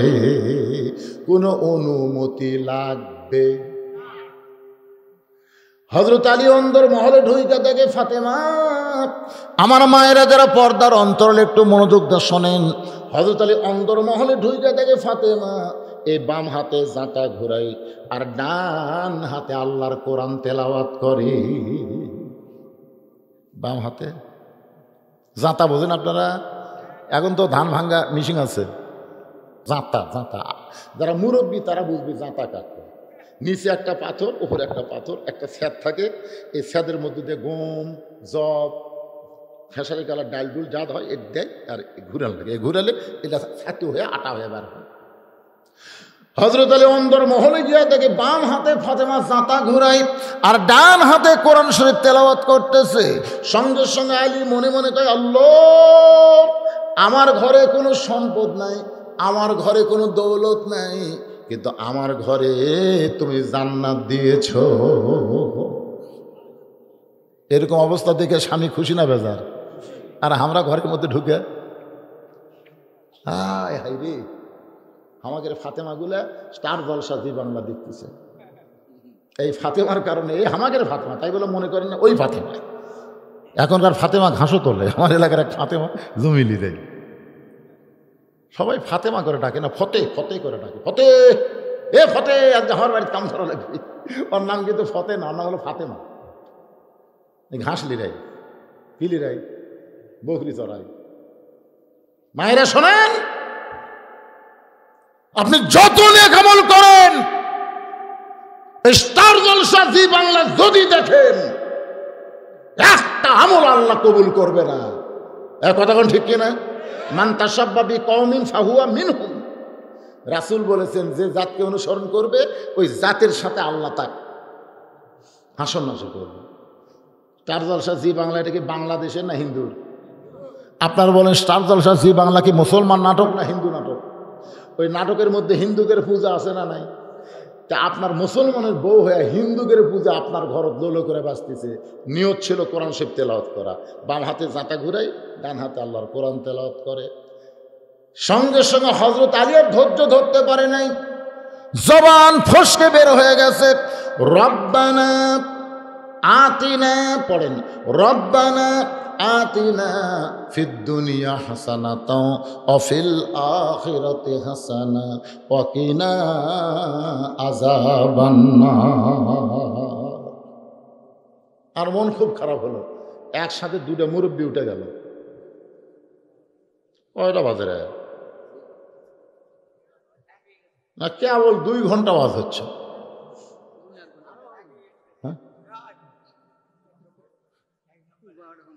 না না 12টা পর্যন্ত নয়, যখন 9টার সময় উঠছি আর কটা বাজে? 11টা, কেবল কয় ঘন্টা হলো? তাতে পেশাবে লাগলো না। মাশাআল্লাহ, আবার একটা বসলো বা বসলো। শোনেন, আপনারা জানেন না, আমার প্রথম ডায়াবেটিস ধরা পড়ছে 13 সালে। কত সালে? 13 সালে প্রথম ডায়াবেটিস ধরা পড়লো। তো যাই হোক, মোটামুটি আমি ওষুধপত্র খাইয়া 17 সালে আবার গেলাম পরীক্ষা করার জন্য।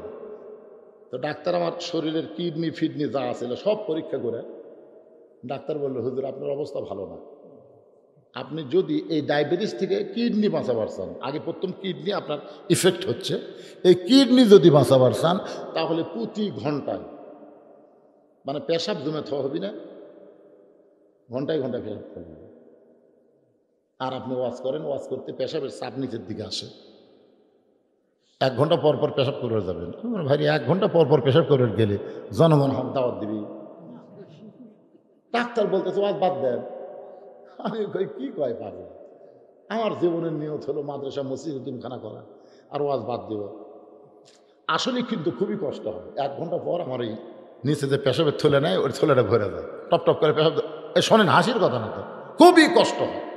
আমি চিন্তা করলাম কি করি, এখন যদি সভাপতি বলি ভাই একটু মাইক ধরেন, তাহলে 5টা মিনিটের জন্য পেশাব করে উজু করে আসি, কাল থেকে আমাকে কেউ দাওয়াত দিবি না, এলাকার মধ্যে রব হয়ে যাবি, বধূষিত ওয়াজ করতে করতে পেশাব করবার যায়।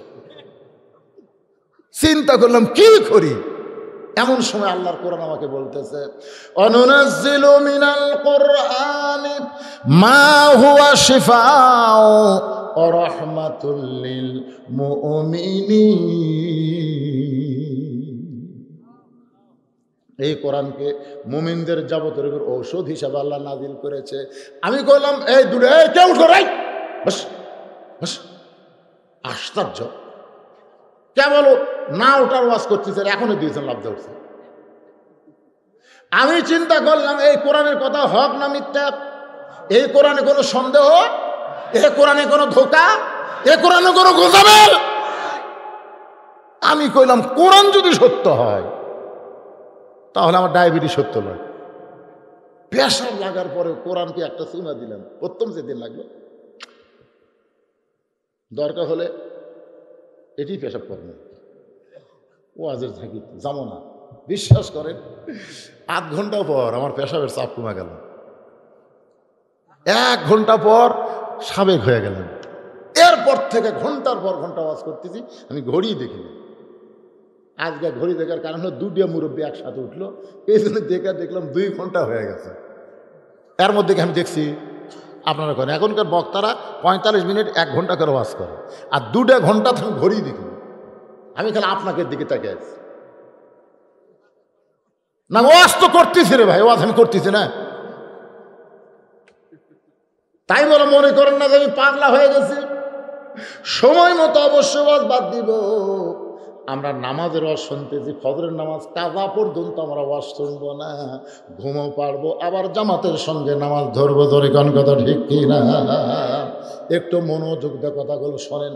আমার মায়েদের জন্য ওয়াজটা করতেছি, মা শোনেন মনোযোগ দিয়ে। হযরত আলী জবান ফসকে বের হয়ে গেছে, রব্বানা পড়েন, রব্বানা আতিনা ফিদ দুনিয়া হাসানাতাও ওয়া ফিল আখিরাতি হাসানা ওয়া কিনা আযাবান্নার। সঙ্গে সঙ্গে ফাতেমার জাঁতা ঘুরান বন্ধ, সঙ্গে সঙ্গে ফাতেমার কোরআন তেলাওয়াত করা বন্ধ। এক দৌড়ে এসে স্বামীর কপালে একটা চুমা দেয়, বলে স্বামী গো আপনি এখনই কোরআন শরীফ পড়তেছিলেন, সেই কোরআন শরীফ বাদ দিয়া আপনি কেন অন্দরমহলে ঢুকলেন? আলী বলতেছে আমি অন্দরমহলে ঢুকলাম ঠিক আছে, কিন্তু তুমি জাতা ঘুরান কোরআন পড়া বন্ধ দিয়া আমার সামনে কেন দাঁড়ালা? ফাতেমা বলে স্বামী গো জাতা ঘুরানো হলো নফল, কোরআন তেলাওয়াত করা হলো নফল, আর স্বামীর সামনে দাঁড়ানো হলো ফরজ। আপনি ঘরের মধ্যে আসবেন আর আমি ফাতেমা বসে থাকবো? মায়াকে শোনাচ্ছি, ওরা খালি কয় আমাকে বিরুদ্ধে ওয়াজ করে। আপনি ঘরের দরজার দাঁড়া থাকবেন আর আমি ফাতেমা বসে থাকবো? আলী বললেন ঠিক আছে, তুমি না জাতা ঘুরান বাদ দিলে, তাই বলে কোরআন তেলাওয়াত বাদ?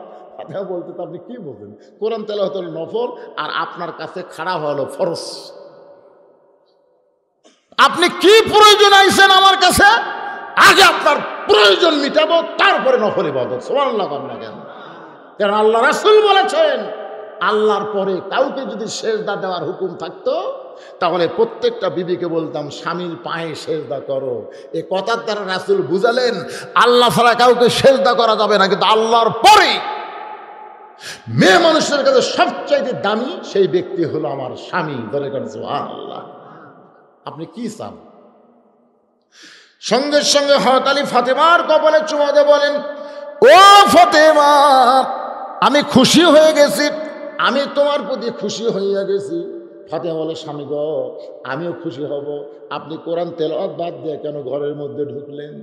আলী বলতে ফাতেমা তোমার হোসাইন। যেই বলছে তোমার হোসাইন, সঙ্গে সঙ্গে ফাতেমা ছোট বাচ্চার মতন কান্না শুরু করছে। আলী বলতেছে ফাতেমা তো হোসাইন শোনার সঙ্গে সঙ্গে কাঁদো কেন? ফাতেমা বলতেছে আমার মনে হয় হোসাইন কোনো বেয়াদবি করছে, কারণ সন্তান যদি খারাপই করে তাহলে বাপের দোষ হয় না, দোষ হয় তার মা। যেই হযরত আলী বলছে তোমার হোসাইন, তখন চুম করছে, মনে হয় কিবা দুষ্টামি করছে, কি যেন করছে। কারণ সন্তান খারাপ করলে দোষ কার? বাপের না মায়ের? বাপও এসে দোষ দেয় পেরত থেকে, কি বার করছে রে, কি বার করছে রে। আর সন্তান যখন গোল্ডেন এ প্লাস পায় তখন বাপ কয় আল্লাহ আমাকে একটা ছেলে দিছে রে, গোল্ডেন এ প্লাস পাচ্ছে। তখন আর মায়ের কথা কয় না, তখন বাপ। দোষ করলে মায়ের আর সম্মান নিলে বাপের। বাবাই আনন্দে মাতিয়া সাগরে ভাসাইয়া সেই যে চইলা যায় খবর লয় না, মাজন ধরিয়া উদরে কত যতন করে, 10 মাস পরে পায় প্রসবের বেদনা, এমন দরদি ভাবে কেউ হবে না আমার মা গো। আলী বলতে ফাতেমা তোমার হোসাইন কোনো অপরাধ করে নাই, বরং দরজায় কতগুলো মেয়ে মানুষ দাঁড়িয়ে আছে, সেই মেয়ে মানুষগুলো তোমার সঙ্গে দেখা করতে চাই। হোসাইন এই খবর তোমার কাছে নিয়ে আসবার চাইছিল, আমি তার হাতে আল্লাহর কোরআন দিয়া আমি ঘরের মধ্যে ঢুকে জানতে চাই ওই মেয়েদের সঙ্গে তুমি দেখা করবা কিনা। যে মেয়েরা তোমার সঙ্গে দেখা করতে আসছে ফাতেমা, ওই মেয়েদের সঙ্গে তুমি দেখা করবা কিনা। সঙ্গে সঙ্গে ফাতেমার স্বামীর কপালে একটা চুমা দিয়ে বলতেছে ওই মেয়েদের সঙ্গে দেখা করতে গেলে আপনাকে কষ্ট করে পর্দার ব্যবস্থা করা লাগবে, কারণ পর্দা মানা আর পর্দার ব্যবস্থা করা, পর্দা মানা হলো সহজ আর পর্দার ব্যবস্থা করা হলো কঠিন। এই পর্দার ব্যবস্থা করা কিন্তু মেয়ে মানুষের জন্য না, এটা দায়িত্ব হলো মরদ মানুষের জন্য। আপনাকে লোকে মরদ কয় না পুরুষ কয়? ও মরদ কয় না, আমাকে বগুড়াত কাহালত মরদ করা হয়। মরদ করে তো বুঝবার পারতেছেন, মরদ মানে পুরুষ, পুরুষ হয়, বেটা সওয়াল। হ্যাঁ বেটা সওয়াল। তাহলে আপনার পর্দার ব্যবস্থা করতে কষ্ট হবে। আলী মুসকি মুসকি হাসে।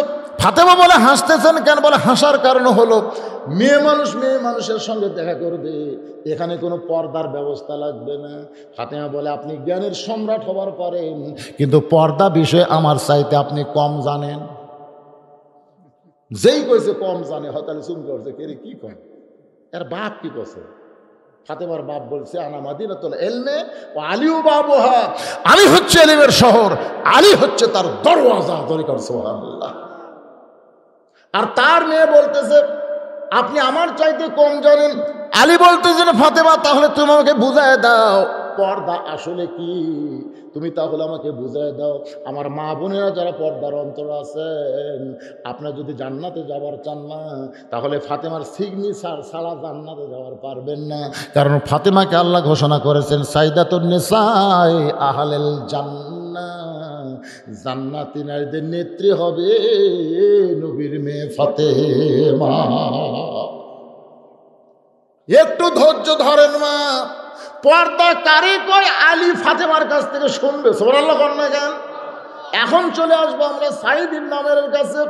আমির আল মুমিনিন, এই যে একটা কাপড় দেখতেছেন, এই একটা কাপড় ছাড়া আমার আর কোনো কাপড় নাই। আমি মাসে একদিন বাজার করি। আমি মাসে কয়দিন বাজার করি? একদিন বাজার করি। আপনি মনে করেন না যে সারাদিন আমি বাজারে সময় কাটাই? কারণ রাসূল বলেছেন দুনিয়ার সবচাইতে ভালো জায়গা হলো আল্লাহর ঘর, আর দুনিয়ার সবচাইতে খারাপ জায়গা হলো। আচ্ছা, আপনারা কোন জায়গার সময় বেশি দেন? তো খারাপ জায়গার সময় বেশি দেন কে? আপনারা যখন বাজার করতে যাবেন তখন ঘড়ি হাতত দিয়ে যাবেন। এই শোনেন শোনেন, বাজার করতে যখন যাবেন তখন ঘড়ি বারবার দেখবেন, কয় মিনিট গেল, কয় মিনিট গেল। আর মসজিদে যখন যাবেন খবরদার ঘড়ি দেখবেন না। উল্টে হচ্ছে, উল্টে মসজিদ গেলি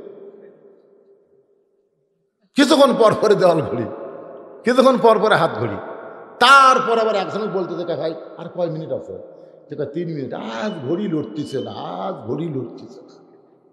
এই 5 মিনিটের মধ্যে 7 বার ঘড়ি দেখছে, তারপরে জবান ফসকা বলতেছে আজ ঘড়ি লড়তেছে না। ওই লোকটাই বাজারে গেছে ঘন্টার পর ঘন্টা আড্ডা গুলি মারতেছে, একবার ঘড়ি দেখতেছে না। আল্লাহর নবী বলেছেন দুনিয়ার সবচাইতে খারাপ জায়গা হলো হাট বাজার, সবচাইতে ভালো জায়গা হলো আল্লাহর ঘর। সে ভালো জায়গার মধ্যে সময় দেওয়ার দরকার আছে না নাই? 5 বার যাবেন। আল্লাহর নবী বলেছেন মুসা নবী তুর পর্বতে গেলে আল্লাহ যেমন মুসার প্রতি খুশি হয়, আমার উম্মতেরা দৈনিক 5 বার যখন মসজিদে যাবে আল্লাহ আর চাইতে বেশি খুশি হবে। ভাইজান একটু জোরে সোরে সুবহানাল্লাহ কন। আচ্ছা, আপনার না যান না যান, কিন্তু সুবহানাল্লাহ কন। অনেকে এই সব শুনতে ভালোবাসে, কিন্তু নামাজের কথা বললি মনে দুর্বল হয়ে যায়। আচ্ছা, নামাজের কথা যদি দুর্বল হন তো এত সুন্দর মসজিদ করে লাভ কি? কেরে এটা হচ্ছে কি ধুলিশ্বর পুরো পাড়ার কারা কারা আছেন হাত তোলেন তো দেখি। ও মধ্যপাড়া না, ধুলিশ্বর মধ্যপাড়ার কারা কারা আছেন হাত তোলেন না গাই। এই মাঝখানে একটাও নাই, এই ঠান্ডার মধ্যে একটাও নাই। আচ্ছা, হাত নামান তো দেখি। আপনার বাইরে থেকে কারা কারা আছেন হাত তোলেন তো দেখি। মাশাআল্লাহ, হাত। হায় রে হায় রে হায় রে, এত সুন্দর মসজিদ আর এই কয়টা কেরা।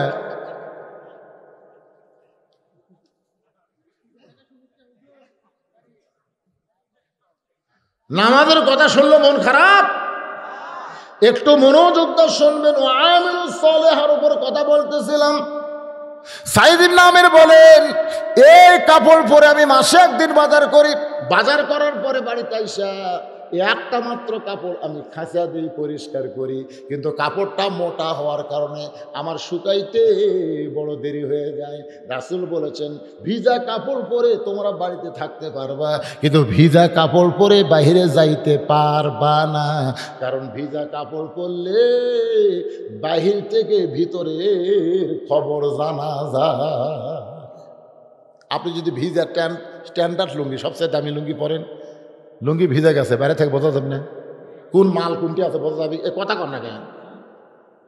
এই জন্য ভিজা কাপড় পরে আপনি বাড়িতে থাকতে পারবেন, ভিজা কাপড় পরে বাইরে থাকা যাবে না। হঠাৎ যদি ভিজার সম্ভাবনা থাকে তাহলে একটা গামছা রাখবেন, গামছা যেরকম কি রাখবেন, ওই ভিজা কাপড়ের উপরে গামছা আবার বেওয়ার দিবেন, তাহলে আর পারবি না, দেখবার চালু করবেন না। আপনারা কি মনে করছেন সতর ঢাকা এটা আমল না? সবচাইতে নেক আমল। যেখানে এক ভাই ভাষণ দিল যে যুবকদেরকে আপনারা কি করেন, মডিফাইড করেন, যুবকদের সাইজ করেন, সমাজ সংক্রান্ত কথা বলেন। আমি তখন ওনার পায়ের দিকে তাকাইছিলাম।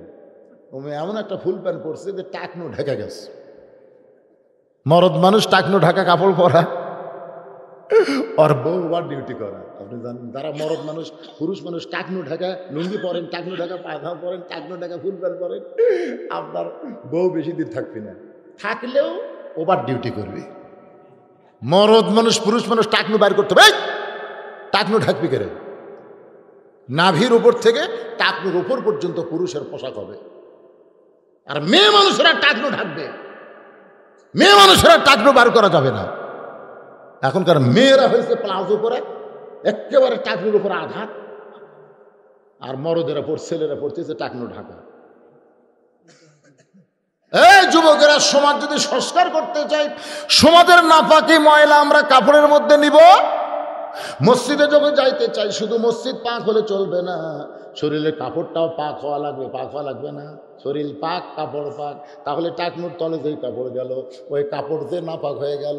স্যান্ডেল পায়েতে রাস্তায় চলতেছেন, ওই রাস্তার নাপাকে আপনার কাপড়ে ভরলো। আর যখন কাপড় টাকনুর উপর থাকবে, ওই নাপাকে আপনার টাকনুর মধ্যে ভরবে। ওজুর ফরজের মধ্যে একটা ফরজ হলো টাকনু পর্যন্ত ধুত করা। তাহলে টাকনু পর্যন্ত ধুত করা কাদের জন্য? যারা টাকনু বার করে থাকে। কিন্তু যারা টাকনু ঢাকায় থাকে, ওদের টাকনু তো নাপাক হয়নি, ওদের কাপড় নাপাক হয়ে গেছে। তাহলে ওই কাপড় 4 আঙ্গুল কাটিয়ে ফেলে দেওয়া। 4 আঙ্গুল না কাটলে কাপড় পবিত্র হবে না। ওই গুছিয়ে পবিত্র করছে, গোছাচ্ছে। আপনারা কোন তো নাপাক কাপড় পরে নামাজ হবে? কথা কর না কেন হবে? আলী বলতেছেন, ফাতেমা পর্দা কারে বলে? মনে আছে না ভুলে গেছেন? ফাতেমা বলতে, স্বামী গো, আমি আপনার কাছে জানতে চাই, যে কয়টা মেয়ে দরজায় দাঁড়ায় আছে, আপনি কি তাদের চেনেন? কে? সাইফুল ইসলাম 500 টাকা দান করেছে। আল্লাহ সাইফুল ইসলামের দানকে আল্লাহ আপনি কবুল করেন। এই শোনেন, কথাবার্তা রে, এখন গুরুত্বপূর্ণ শেষ কথা। ফাতেমা কিন্তু স্বামী ট্রাই করার জন্য বলতেছে, দরজার যেগুলো মেয়ে মানুষ আছে আপনি তাদেরকে চিনেন? আলী বলতেছে, ফাতেমা আমি জীবনে একটা মেয়েকেই চিনি, সেই মেয়ে হলো আমার হাসান হোসেনের মা। যেই কইছে ফাতেমা দৌড়ে এসে স্বামীর কপালে চুমা খাইছে। সুবহানাল্লাহ। আমি একদিন শুধু বলছিলাম আমার বইয়ের কাছে যে আমাদের পাড়ার উত্তর সাইডে অমুকের বউটা খুব সুন্দরী, এই কথা খালি বলছে। আমি কিন্তু কোনো চিন্তা ভাবনা করে কইনি। তা আমার বউ আমাকে বলতেছে, আপনি কবে থেকে লুচ্চা হলেন? আমি তো শোন করছি, কে আমি লুচ্চা কি? পরের বউ সুন্দরী, আপনি হুজুর হয় কেমন দেখে? সুবহানাল্লাহ। তার মানে কার বউ কেমন এটা একজন মরদ মানুষের দেখা যায় নাই। আমার বউ কেমন এটা দেখা লাগবে। জোরে কর কথা কন। খালি পর্দা মেয়ে মানুষের জন্য না, পর্দার আয়াত যেখানে আছে সেখানে আগে পুরুষের কথা আল্লাহ বলেছেন, কুল্লিল মুমিনিনা ইয়াগুদ্দু মিন আবসারিহিম। যারা প্রকৃত মুমিন হবে তাদের নজর নিচের দিকে থাকবে। আলী বলতেছে, দরজার কোনো মেয়েকে আমি চিনি না। ফাতেমা বলতেছে, ওই সকল মেয়েদের মধ্যে একটা মেয়ে যদি বেপর্দা হয়, আর সেই মেয়েটা যদি ফাতেমাকে সরাসরি দেখে, ফাতেমার চোখের সাইজ কেমন, নাকের সাইজ কেমন, মুখের সাইজ কেমন, ওই বেপর্দা নারী যদি পরপুরুষের কাছে বলে দেয়, তাহলে বলেন তো আপনার ফাতেমা পর্দার মধ্যে থাকা লাভটা কি? মেয়েদের সঙ্গে দেখা করতে চাই না, কথা বলতে চাই, এটা সরাসরি না পর্দার ভিতর থেকে। পর্দা কারে কয় মায়েরা? ও মায়েরা, আপনারা পর্দার মধ্যে থাকেন, আল্লাহ সমস্ত রহমত বরকত দিয়ে আপনাকে ঢেকে রাখবে। জোরে কোন সুবহানাল্লাহ। আমরা আল্লাহর প্রশংসা এই কারণেই করি যে আল্লাহ পবিত্র কোরআন কারিমের মধ্যে বলেছেন, ওমাই ইয়াবতাগি গায়রাল ইসলামা দীনান ফালাই ইউকবালা মিনহু। এই আয়াতের দ্বারা আল্লাহ বুঝাইলেন আমার আল্লাহ নিরপেক্ষ নয়। আমরা অনেক সময় বলি না আমি নিরপেক্ষ, ভাই আমি কোনো দল টল করি না। এরকম কিছু লোক আছে না নাই? মানে দুনিয়াতে ভালো থাকার জন্য নিরপেক্ষর দাবি করে যে আমি কোনো পক্ষ নাই, আমি নিরপেক্ষ। আসলে নিরপেক্ষ কেউ না, স্বয়ং আল্লাহও কিন্তু নিরপেক্ষ নয়। আল্লাহ যদি নিরপেক্ষ হতো তে আয়াতে কারিমা কেন দিলেন? এখানে আল্লাহ বলতেছেন ইসলাম ছাড়া অমাইয়াবো তাগি গয়রাল ইসলাম দীনান, ইসলাম ছাড়া কেউ যদি অন্য ধর্ম গ্রহণ করে, হিন্দু বলেন, বৌদ্ধ বলেন, খ্রিস্টান বলেন, ইহুদি বলেন, যে ধর্মই হোক, ইসলাম ছাড়া আল্লাহ বলেছেন লা ইউকবালা মিনহু, সেইটাকে গ্রহণ করা হবে না, কবুল করা হবে না। এ কথার দ্বারা আল্লাহ বুঝাইলেন আল্লাহ শুধুমাত্র কেবলমাত্র ইসলামেরই পক্ষে। জোরে কোন কথা ঠিক কিনা? এখন আপনারা বলেন আল্লাহ কি নিরপেক্ষ? তাহলে কেউ যদি বলে আমরা নিরপেক্ষ, হ্যাঁ নিরপেক্ষ একটা কথা আছে। স্বাধীনতার 50 বছর পরে এই বাংলাদেশে একজন নিরপেক্ষ মানুষ চেয়ারম্যান হচ্ছে। কি পক্ষ? নিরপেক্ষ, মানে হিজড়া চেয়ারম্যান, মানে পুরুষও না নারীও না, এরা হলো নিরপেক্ষ। পুরুষ হলে পক্ষ, নারী হলেও আর এক পক্ষ। জোরে কোন ঠিক কিনা? কিন্তু নারী না পুরুষ না, এটা কি? নিরপেক্ষ। নিরপেক্ষর বাংলা হলো হিজড়া। জোরে কোন বাংলা কি? হিজড়া। আমরা আল্লাহর প্রশংসা এই কারণেই করব যে আল্লাহ তাআলা আমাদেরকে দয়া করে, রহম করে মুসলমানের ঘরে মুসলমান হিসাবে কবুল করেছে। আল্লাহ কিন্তু ওই আমরা যখন দুনিয়াতে ছিলাম না, আর একটা জগতে ছিলাম, সে জগতে বলা হয় রুহের জগৎ। এই জগতে আমরা কতদিন ছিলাম আমরা জানি? জানি, কিন্তু ছিলাম তো না। এটা ছিলাম না, এটা কি মানেন না? ছিলাম। ওই সময় আল্লাহ আমাদের কি বলেছিলেন? আলাস্তু বি রব্বিকুম। আবার আমরা যখন দুনিয়ার জগৎ ছেড়ে কবরের জগতে যাব, প্রথম প্রশ্ন কি হবে? মান রব্বুকা। তাহলে যখন দুনিয়াতে ছিলাম না তখনও প্রশ্ন হয়েছে আমি কি তোমাদের রব নই? আবার কবরে যখন যাব তখন বলবে তোমাকে রব কে? মাশাআল্লাহ। ওই সময় সবাই কিন্তু বলেনি, কেবলমাত্র যারা আমরা মুসলমান আমরা সরাসরি বলেছি বালা আপনি হলেন আমাদের রব। জোরে কোন সুবহানাল্লাহ। এই জন্য আল্লাহ আমাদেরকে দয়া করে রবের ঘরে আমাদেরকে প্রেরণ করেছেন। মুসলমানের ঘরই হচ্ছে রবের ঘর। জোরে কোন সুবহানাল্লাহ। এই কারণে আমরা কম প্রশংসা করব না, বেশি বেশি করব। শেষ বিচারের হাইকোর্টেতে, শেষ বিচারের হাইকোর্টেতে তিনি আমায় করবেন পার, আমি পাপী তিনি জামিনদার। ভাগ্য গুণে এমন একটা নবী পাইছি, যেই নবী আল্লাহর সামনে বলবেন আমার একজন উম্মত যতক্ষণ বাইরে থাকবে আমি রাসূল ততক্ষণ জান্নাতের মধ্যে ঢুকব না। এই ভাগ্য আল্লাহ আমাদেরকে দান করেছেন। আল্লাহ যখন হাকিম হয়ে আমাদেরকে আসামি করে বিচার করবেন, ওই সময় আমাদের নবী উকিল হবেন, ব্যারিস্টার হবেন, আমাদের পক্ষে ওকালতি করে আমাদেরকে জামিন করে জান্নাতের দরজা পর্যন্ত নিয়ে যাবেন। এমন একজন নবীর উম্মত হওয়াতে খুশি না বেজার? এই জন্যে আর একবার জবান খুলে বলি আলহামদুলিল্লাহ। এখন যে কোরআন থেকে ওয়াজ হবে, এই কোরআন সম্পর্কে 3টা স্বীকারোক্তি আপনাকে দেওয়া লাগবে। 3টা। ধরে কোন কয়টা? 1 নম্বর স্বীকারোক্তি হলো এই কোরআনে কোনো সন্দেহ। আমি কিন্তু এই পর্যন্ত বলবো, পরকারটা আপনারা বলবেন। আমি শুধু বলবো কোরআনে কোনো সন্দেহ নাই, এই কোরআনে কোনো ধোঁকা। যারা বলতেছেন না তারা কি? এই কোরআনে কোনো গোঁজামিল। মাশাআল্লাহ। আচ্ছা, যারা বললেন সন্দেহ নাই, ধোঁকা নাই, গোঁজামিল নাই, তারা কি আপনারা কোরআন শরীফ দেখছেন না এমনি এমনি? না না, এ কোরআন শরীফ দেখা তো দূরের কথা, ধরবার গেলেও যোগ্যতা লাগবে। আপনি এসে যখন তখন কোরআনকে ধরতে পারবেন না। এ কোরআন ধরতে গেলে পবিত্র হওয়া লাগবে। লা ইয়ামাসসুহু, স্পর্শই করা যাবে না, ইল্লাল মুতাহহারুন, যতক্ষণ পর্যন্ত তুমি পবিত্র না হবে। তাহলে যেই কোরআন ধরবার গেলে পবিত্র হওয়া লাগে, সে কোরআনের মধ্যে কি আছে একটু দেখা দরকার আছে না নাই?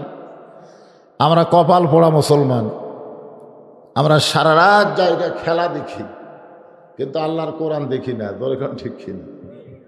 হ্যাঁ, সেই পবিত্র কোরআন থেকে ছোট্ট একটা সূরা, সূরা আসর আপনাদের সামনে আলোচনা হবে। আল্লাহ তাআলা এই সূরাটা নাজিল করেছেন মক্কায়, সময়ের কসম দিয়া। ধরে কোন কিসের কসম? আল্লাহ বলেছেন ওয়াল আসর, আসর মানে সময়। আল্লাহ সময়ের কসম খেলেন, কারণ সময় অত্যন্ত গুরুত্বপূর্ণ একটা জিনিস। মিশে মায়ায় বন্দি থাইকা করলাম কত খেলা, পশ্চিমে তাকিয়া দেখো তোমার জীবনের ডুইবা গেল বেলা। বেলা মানে কি? সময়। এক পলকের নাই ভরসা, মিশে সকল আশা, কখন বুঝি দারুণ ঝড়ে তোমার ভাঙবে দেহ বাসা। যে সময় আল্লাহ তাআলা সূরা আসর নাজিল করেছেন, ওই সময় মক্কার অবস্থা খুব একটা ভালো ছিল না। কি ছিল না? বর্তমানে বাংলাদেশের অবস্থা খুব ভালো, খুব ভালো। সবচাইতে খারাপ দিক যেটা আমরা এবার দেখলাম, সেটা হলো মুসলমানের বাচ্চা হয়ে বিধর্মীর পতাকা নিয়ে বাঁদরামি করলো। ধরেখন কি করলো? বাঁদরামি। বান্দর যেরকম লাফায়, এরা সেরকম লাফালাফি করলো। আপনারা বলেন তো, মুসলমানের সন্তান হয়ে বিধর্মীর পতাকা নিয়ে বাঁদরামি করায় সময়টা ভালো? সবচাইতে খারাপ সময় রাত 3:30 পর্যন্ত খেলা দেখে, আর ফজরের সময় ঘুম পাড়ে। এই সময় খুব ভালো নাকি? হায় হায় রে, 3:30 পর্যন্ত হইচই করলো, আর সালাত খায়মের নাম যখন মুয়াজ্জিন বলতেছে তখন ঘুমালো। কঠিন একটা সময় আমাদের বাংলাদেশে চলতেছে। জোরে কোন কথা ঠিক কিনা?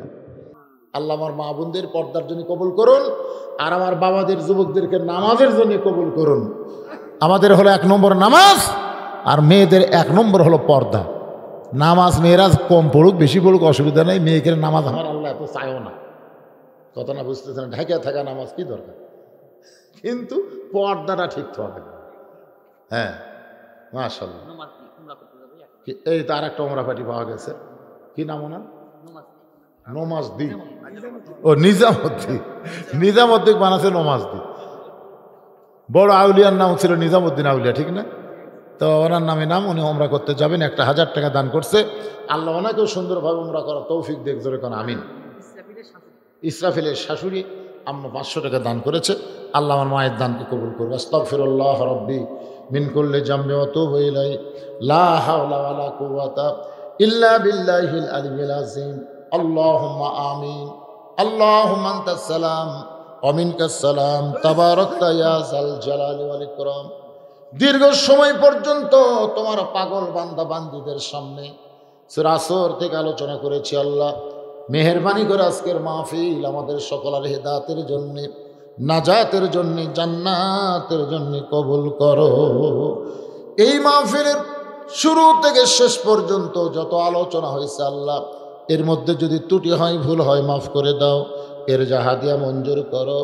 সোনার মদিনায় নবী পাকের রওজা মুবারকে আল্লাহ তুমি কবুল করো। তামাম আম্বিয়ায়ে কেরাম, আসহাবে কেরাম, তাবিন কেরাম, তাবা তাবিন কেরাম, তামাম পৃথিবীর মাটির নিচে যত মুমিন মুমিনা আছে আল্লাহ সকলের আরওয়াহ ও হাদিয়া কবুল করো। আমরা যারা হাত তুলেছি, আমাদের মধ্যে জনম দুঃখনী মা, মায়ের জন্য তো প্রাণ খুলে দোয়া করেন। কি বলবো প্রসবের কথা, মা বিনে সেই ব্যথা কেউ তো বুঝিবে না।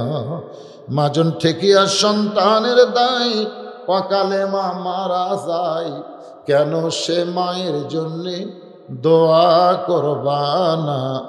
এমন দরদি হবে কেউ হবে না আমার মা গো। এই দরদের মা যাদের কবরে গেছে, আল্লাহ মেহেরবানি করে মায়ের কবর জান্নাতের টুকরা কবুল করো। বাবার বাড়িঘর সবই আছে, আমি সহ আমরা যারা বাবা হারিতিম হয়ে গেছি, আল্লাহ মেহেরবানি করে বাবার কবরটাকে জান্নাতের টুকরা কবুল করো। আমাদের দাদা দাদি নানা নানি আত্মীয় স্বজন শ্বশুর শাশুড়ি যাদের কবরে গেছে, আল্লাহ কবরবাসীদের মাফ করে দাও। আয় আল্লাহ তাআলা, এই ধুলিশ্বর মধ্যপাড়া যুবকেরা কষ্ট করে মেহনত করে হাজার হাজার টাকা খরচ করে মসজিদের উন্নয়ন কল্পে জান্নাতের বাগান লাগাইছে। আল্লাহ যুবকদেরকে 5 ওয়াক্ত নামাজি কবুল করো। আল্লাহ যুবকগুলো যখন মসজিদে আসবে, মসজিদের সৌন্দর্য টাইস করা নয়, রং করে নয়, যুবকদের নামাজের কারণে মসজিদের সৌন্দর্য আল্লাহ তুমি বাড়ায় দিও। আল্লাহ আল্লাহ এই ধুলিশ্বরের মধ্যে পড়া সব যুবকগুলোকে 5 ওয়াক্ত নামাজি কবুল কর। আল্লাহ আল্লাহ তারা কোরআনের মাহফিল করেছে, এ কোরআনের তাসির তাদের কলিজার মধ্যে ঢুকাইয়া দাও। আল্লাহ আল্লাহ আমার বাবাজিরা, মুরব্বীরা, কচিকাচা বাচ্চারা যারা উমরা করতে যাবে, আল্লাহ সকলকেই তুমি কবুল করো। সবচাইতে বড় কথা জামাই বাবাজিরা, আল্লাহ আজকের মাহফিলের জন্যে 43,000 টাকা দান করেছে। আল্লাহ তাদের এই বিশাল দানকে কবুল করো। এই যুবকেরা 40,000 টাকার মতো দান করেছে, তাদের দানকে আল্লাহ তুমি কবুল করো। এছাড়াও অনেকে অনেক টাকা দান করেছে, আল্লাহ সকলের দানগুলোকে শুধুমাত্র জান্নাতের বিনিময়ে আল্লাহ তুমি কবুল করে নাও। আমার মা বোনেরা যারা পর্দার অন্তরালে বসে শুনলো, দানও করলো, আল্লাহ আবেদা সালিহা পর্দার এসে কবুল করে মা ফাতেমার চরিত্র তুমি দান করে দাও। আল্লাহ আমি গুনাহগার বলে হাত ফিরাও না। আল্লাহ এতগুলো মানুষের মধ্যে যার 2 হাত পছন্দ হয়, সেই 2 হাতের উসিলায় মাহফিল কবুল করো। আজকের মাহফিলের সম্মানিত সভাপতিকে আল্লাহ তুমি কবুল করো, সহসভাপতি কবুল করো, মসজিদের সেইর হিসাবকে কবুল করো, কেশিয়ার কবুল করো, সদস্যদের কবুল করো, ইমাম মুয়াজ্জিন মুসল্লিদের আল্লাহ তুমি কবুল করো। আল্লাহ গোটা বিশ্বের মুসলমানের প্রতি খাস রহমত করো, আলেম ওলামার প্রতি রহম করো। মাজলুম হয়ে আজকে যারা বন্দি পাখি, আল্লাহ তাদেরকে মুক্ত করে দাও। আবার কোরআনের ময়দানে তারা কিচির মিচির শব্দ করবে, আল্লাহ কবুল করে দাও। আয় আল্লাহ যেদিন আমাদের মৃত্যু হবে, দিনটা যেন জুমার দিন হয়। আল্লাহ মাসটা যেন রমজান মাস হয়। ইমানের সাথে ইজ্জতের সাথে এই দুনিয়া থেকে বিদায় নেওয়ার সময় আমাদের জবানি জারি করে দিও, লা ইলাহা ইল্লাল্লাহু মুহাম্মাদুর রাসূলুল্লাহ।